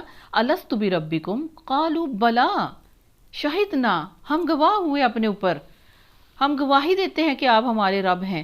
انہوں نے کہا ضرور آپ ہی ہمارے رب ہیں، ہم اس کی گواہی دیتے ہیں، یہ ہم نے اس لیے کیا، اللہ کہتے ہیں یہ ہم نے اس لیے کیا کہ کہیں تم قیامت کے روز یہ نہ کہہ دو کہ ہم تو اس بات سے بے خبر تھے۔ جب آیت میں نے اور آپ نے سن لی، قرآن میں اتر آئی، ساری دنیا کے لیے یہ آیت اتر آئی، تو کوئی یہ نہیں کہہ سکتا کہ ہمیں معلوم نہیں تھا۔ اگر معلوم نہیں تھا تو آپ دیکھیں کہ اپنے 9 منتھس آپ کو کون سے معلوم ہیں، آپ ان کا انکار کر دو۔ اگر اس وعدے کا یا اس پوائنٹ کے اس ذکر کا آپ نے انکار کرنا ہے، آپ کی سمجھ میں بات نہیں آ رہی، تو پھر آپ ان 9 منتھس کا پہلے انکار کریں، اس کو ڈینائی کر دیں کہ آپ نہیں تھے ادھر، یا یہ نہ کہنے لگو کہ شرک کی ابتدا تو ہمارے باپ دادا نے ہم سے پہلے کی تھی اور اب ہم بعد کو ان کی نسل سے پیدا ہوئے، تو ہمارا اس میں کیا قصور، ہمیں کس قصور میں پکڑا ہے جو غلط کار لوگوں نے کیا تھا۔ دیکھو اس طرح ہم نشانیاں واضح طور پر پیش کرتے ہیں، اور اس لیے کرتے ہیں کہ یہ لوگ پلٹ آئیں، یعنی غور و فکر کرو۔ پھر وہی بات کہ عقل دی ہے تمہیں، راہ راست بتا دی ہے، نبی بھیج دیے ہیں، رسول بھیجے ہیں، کتاب پڑھانے والے بھیجے ہیں، ایون کہ ہر زبان میں اب یہ الکتاب جو ہے قرآن عظیم، ہاں اس کے ترجمے ہیں، اس کی ٹرانسلیشنز ہیں۔ کوئی بھی بندہ یہ دعویٰ نہیں کر سکتا، ہر کوئی قصور پر ہی پکڑا جائے گا، اور قصور اس کا یہ ہے کہ تم عقل نہیں رکھتے تھے، تم تجسس نہیں رکھتے تھے، تم نے تجسس کیوں نہ کیا، اور اس تجسس کے نتیجے میں تم نے اس بات کی گہرائی تک کیوں نہ پہنچے۔ اللہ کہتے ہیں ہم نشانیاں واضح طور پر پیش کرتے ہیں، اور اس لیے کرتے ہیں کہ یہ لوگ واپس پلٹ آئیں، جہاں بھی ہیں اپنے رب کی طرف لوٹ آئیں۔ اور اے محمد صلی اللہ علیہ وسلم ان کے سامنے اس شخص کا حال بھی بیان کرو جس کو ہم نے اپنی آیات کا علم عطا کیا تھا، مگر وہ ان کی پابندی سے نکل بھاگا۔ آیات کا علم یعنی کہ عالم دین تھا۔ یہ ایک وقت کا واقعہ ہے جس کا اللہ تعالیٰ نے نام یہاں پر چھپایا، لیکن یہ اپلائی ہوگی ہر عالم دین پر جو علم جانتا ہے، اس کی ڈیپتھ جانتا ہے، ڈگریوں والا ہے، ٹھیک ہے۔ لیکن اس کی غلطی کیا ہے؟ ان کی پابندیوں سے نکل گیا۔ کس کی؟ جو علم نے اس کو بتایا تھا، کتاب کے علم کا وہ عالم تھا، اس کو پتا تھا کہ حلال کیا ہے، حرام کیا ہے، اللہ تعالیٰ کی نافرمانی کون سی ہے، اللہ تعالیٰ کی خوشنودی کیا ہے۔ ان پابندیوں سے وہ نکل بھاگا۔ جب وہ نکلا ذرا سا تو آخرکار شیطان اس کے پیچھے پڑ گیا، یہاں تک کہ وہ بھٹکنے والوں میں شامل ہو کر رہا۔ استغفر اللہ۔ یعنی جب علم کے مطابق عمل نہیں ہوگا، علم جو میرے اور آپ کے اوپر پابندیاں لگاتا ہے، اس سے ہم نکل جائیں گے، نکلنے کی کوشش ہی کریں گے نا جیسے ہی، تو شیطان ہمارے انتظار میں پہلے ہی ہے۔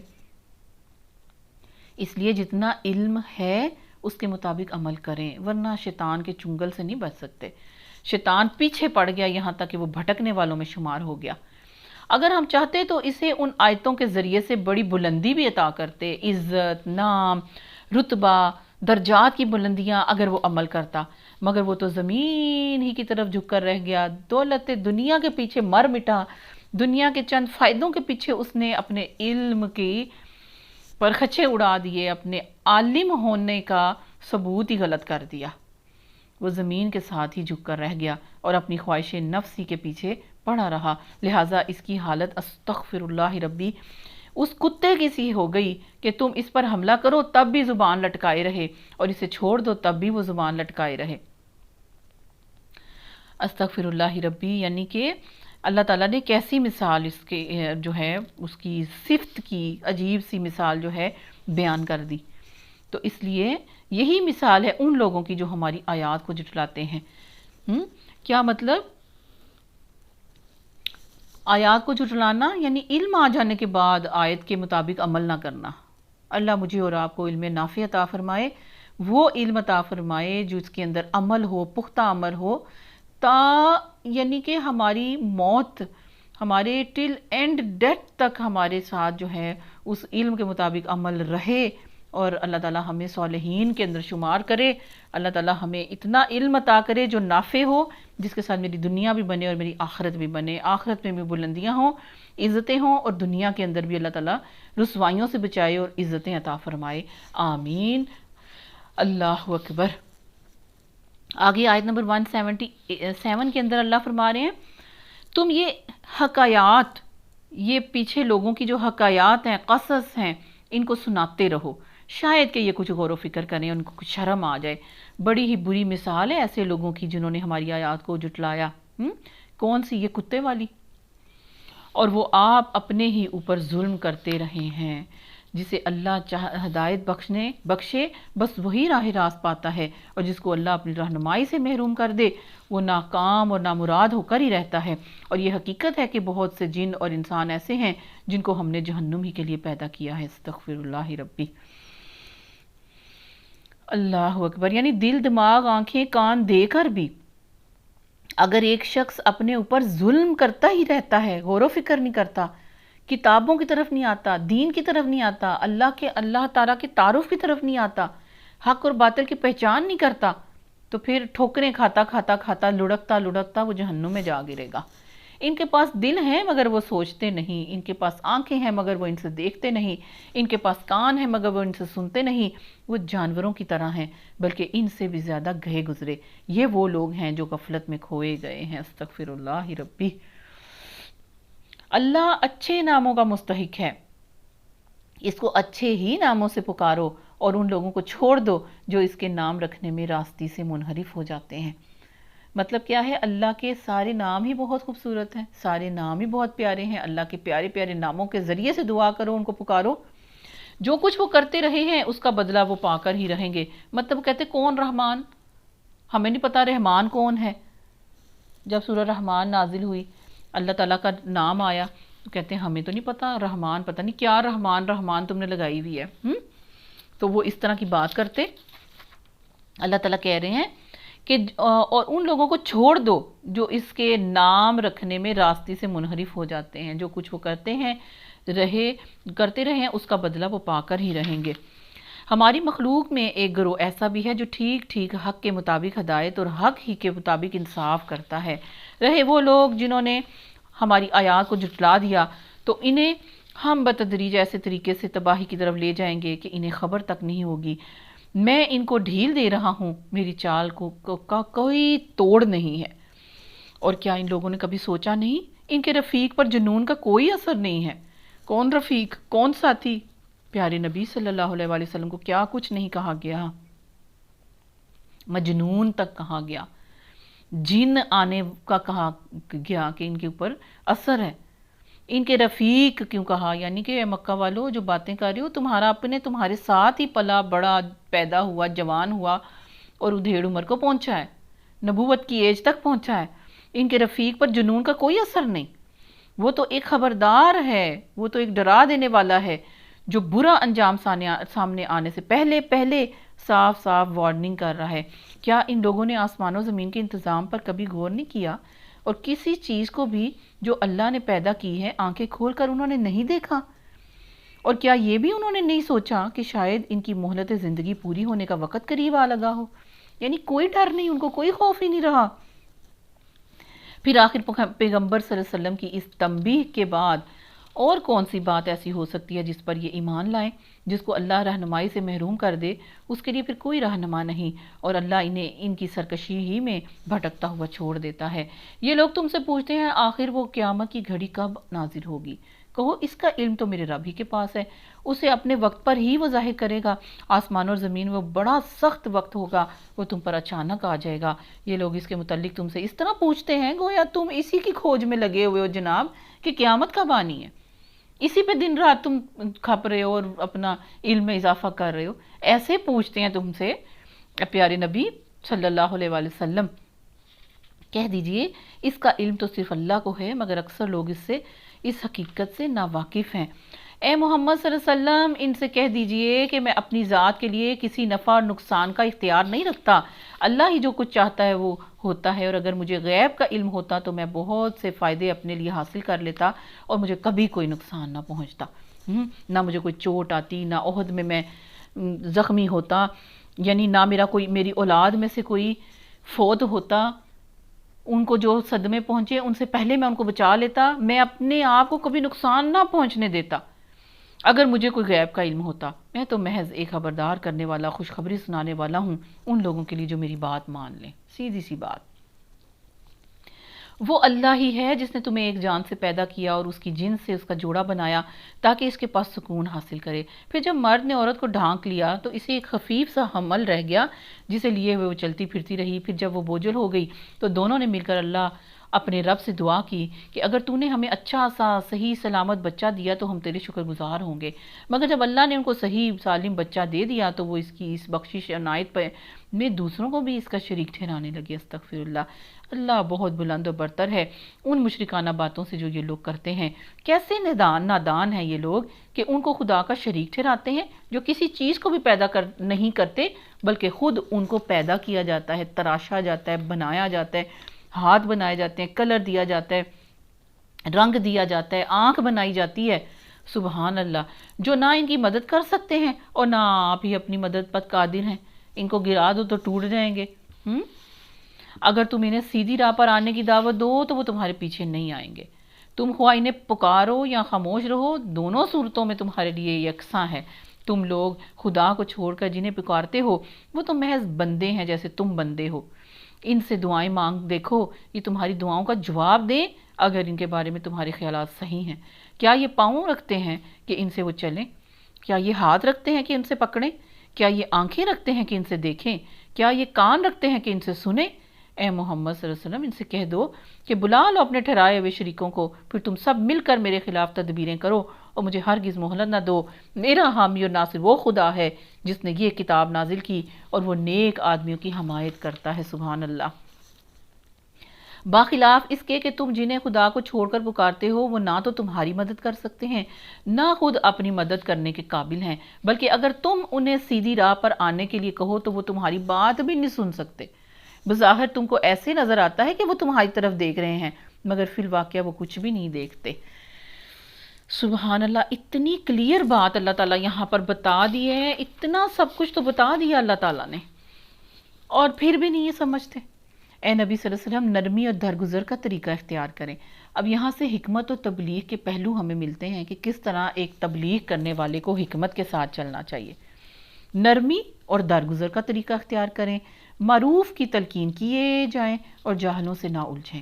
اگر کبھی شیطان تمہیں اکسائے تو اللہ کی پناہ مانگ لیں، وہ سب کچھ سننے والا اور جاننے والا ہے. حقیقت میں جو لوگ متقی ہیں ان کا حال تو یہ ہے اللہ سے ڈرنے والوں کا کہ کبھی شیطان کے اثر سے کوئی برا خیال اگر انہیں چھو بھی جاتا ہے فوراً ایکٹیو ہو جاتے ہیں اور پھر انہیں صاف نظر آنے لگتا ہے کہ ان کے لیے صحیح طریقہ کار کیا ہے. ربنا جعلنا منہم، ربنا جعلنا منہم، ربنا جعلنا منہم. آمین. رہے ان کے یعنی شیاطین کے بھائی بند تو وہ انہیں ان کی کج روی میں کھینچے چلے جاتے ہیں ٹیڑے راہ پہ، اور انہیں بھٹکانے میں بھی کوئی کسر نہیں رکھتے. اے نبی صلی اللہ علیہ وسلم جب تم ان لوگوں کے سامنے کوئی نشانی یعنی معجزہ پیش نہیں کرتے تو یہ کہتے ہیں کہ تم نے اپنے لیے کوئی نشانی کیوں نہیں انتخاب کر لی جیسے پہلے انبیاء کے پاس تھی. ان سے کہو میں تو صرف اس وحی کی پیروی کرتا ہوں جو میری طرف بھیجی گئی ہے. یہ بصیرت کی وہ نشانیاں ہیں تمہارے رب کی طرف سے اور ہدایت اور رحمت ہے ان لوگوں کے لیے جو اسے قبول کریں. جب قرآن تمہارے سامنے پڑھا جائے تو اسے توجہ سے سنو اور خاموش رہو، شاید کہ تم پر بھی رحمت ہو جائے. وہاں پہ لوگ کیا کہتے تھے کہ قرآن جب پڑھا جاتا ہے نا تو شور اور غل مچا دو، تمہارے کانوں میں اس کی آیتیں نہ پڑیں. اس کے اپوزٹ جو ہے نا وہ اللہ تعالیٰ نے حکم دیا کہ قرآن جب تمہارے سامنے پڑھا جائے تو اسے توجہ سے سنو، خاموش رہو، شاید کہ تم پر بھی رحمت ہو جائے انشاءاللہ. آمین. اے نبی صلی اللہ علیہ وسلم اپنے رب کو صبح و شام یاد کیا کرو، دل ہی دل میں عاجزی کے ساتھ، خوف کے ساتھ اور زبان سے بھی ہلکی آواز کے ساتھ. تم ان لوگوں میں سے نہ ہو جاؤ جو غفلت میں پڑے ہوئے ہیں. جو فرشتے تمہارے رب کے حضور تقرب کا مقام رکھتے ہیں وہ کبھی بھی اپنی بڑائی کے گھمنڈ میں آ کر اس کی عبادت سے منہ نہیں موڑتے اور اس کی تسبیح کرتے ہیں اور اس کے آگے جھکے رہتے ہیں. سبحان اللہ. آیت سجدہ ہے، آپ بھی کر لیجئے گا. مطلب کیا ہے؟ تسبیح جو ہے وہ اللہ تعالیٰ کا بے عیب ہونا، بے نقص ہونا، بے خطا ہونا، تمام کمزوریوں سے پاک ہونا وہ ہے. اور آپ سب بھی جانتے ہیں الحمدللہ کہ قرآن مجید میں 14 مقام پر آیت سجدہ آئی ہے. ان آیات پر سجدے کا مشروع ہونا تو متفق علیہ بات ہے، اور پیارے نبی صلی اللہ علیہ وسلم جو ہیں بہتر یہی ہے کہ ہمیں زمین پر باوضو ہو کے سجدہ کر لینا چاہیے. عبداللہ بن عمر رضی اللہ تعالیٰ عنہم کے متعلق لکھا گیا ہے کہ وہ وضو کے بغیر بھی سجدہ تلاوت کر لیتے تھے. امام بخاری رحمۃ اللہ علیہ نے یہ فرمایا ہے.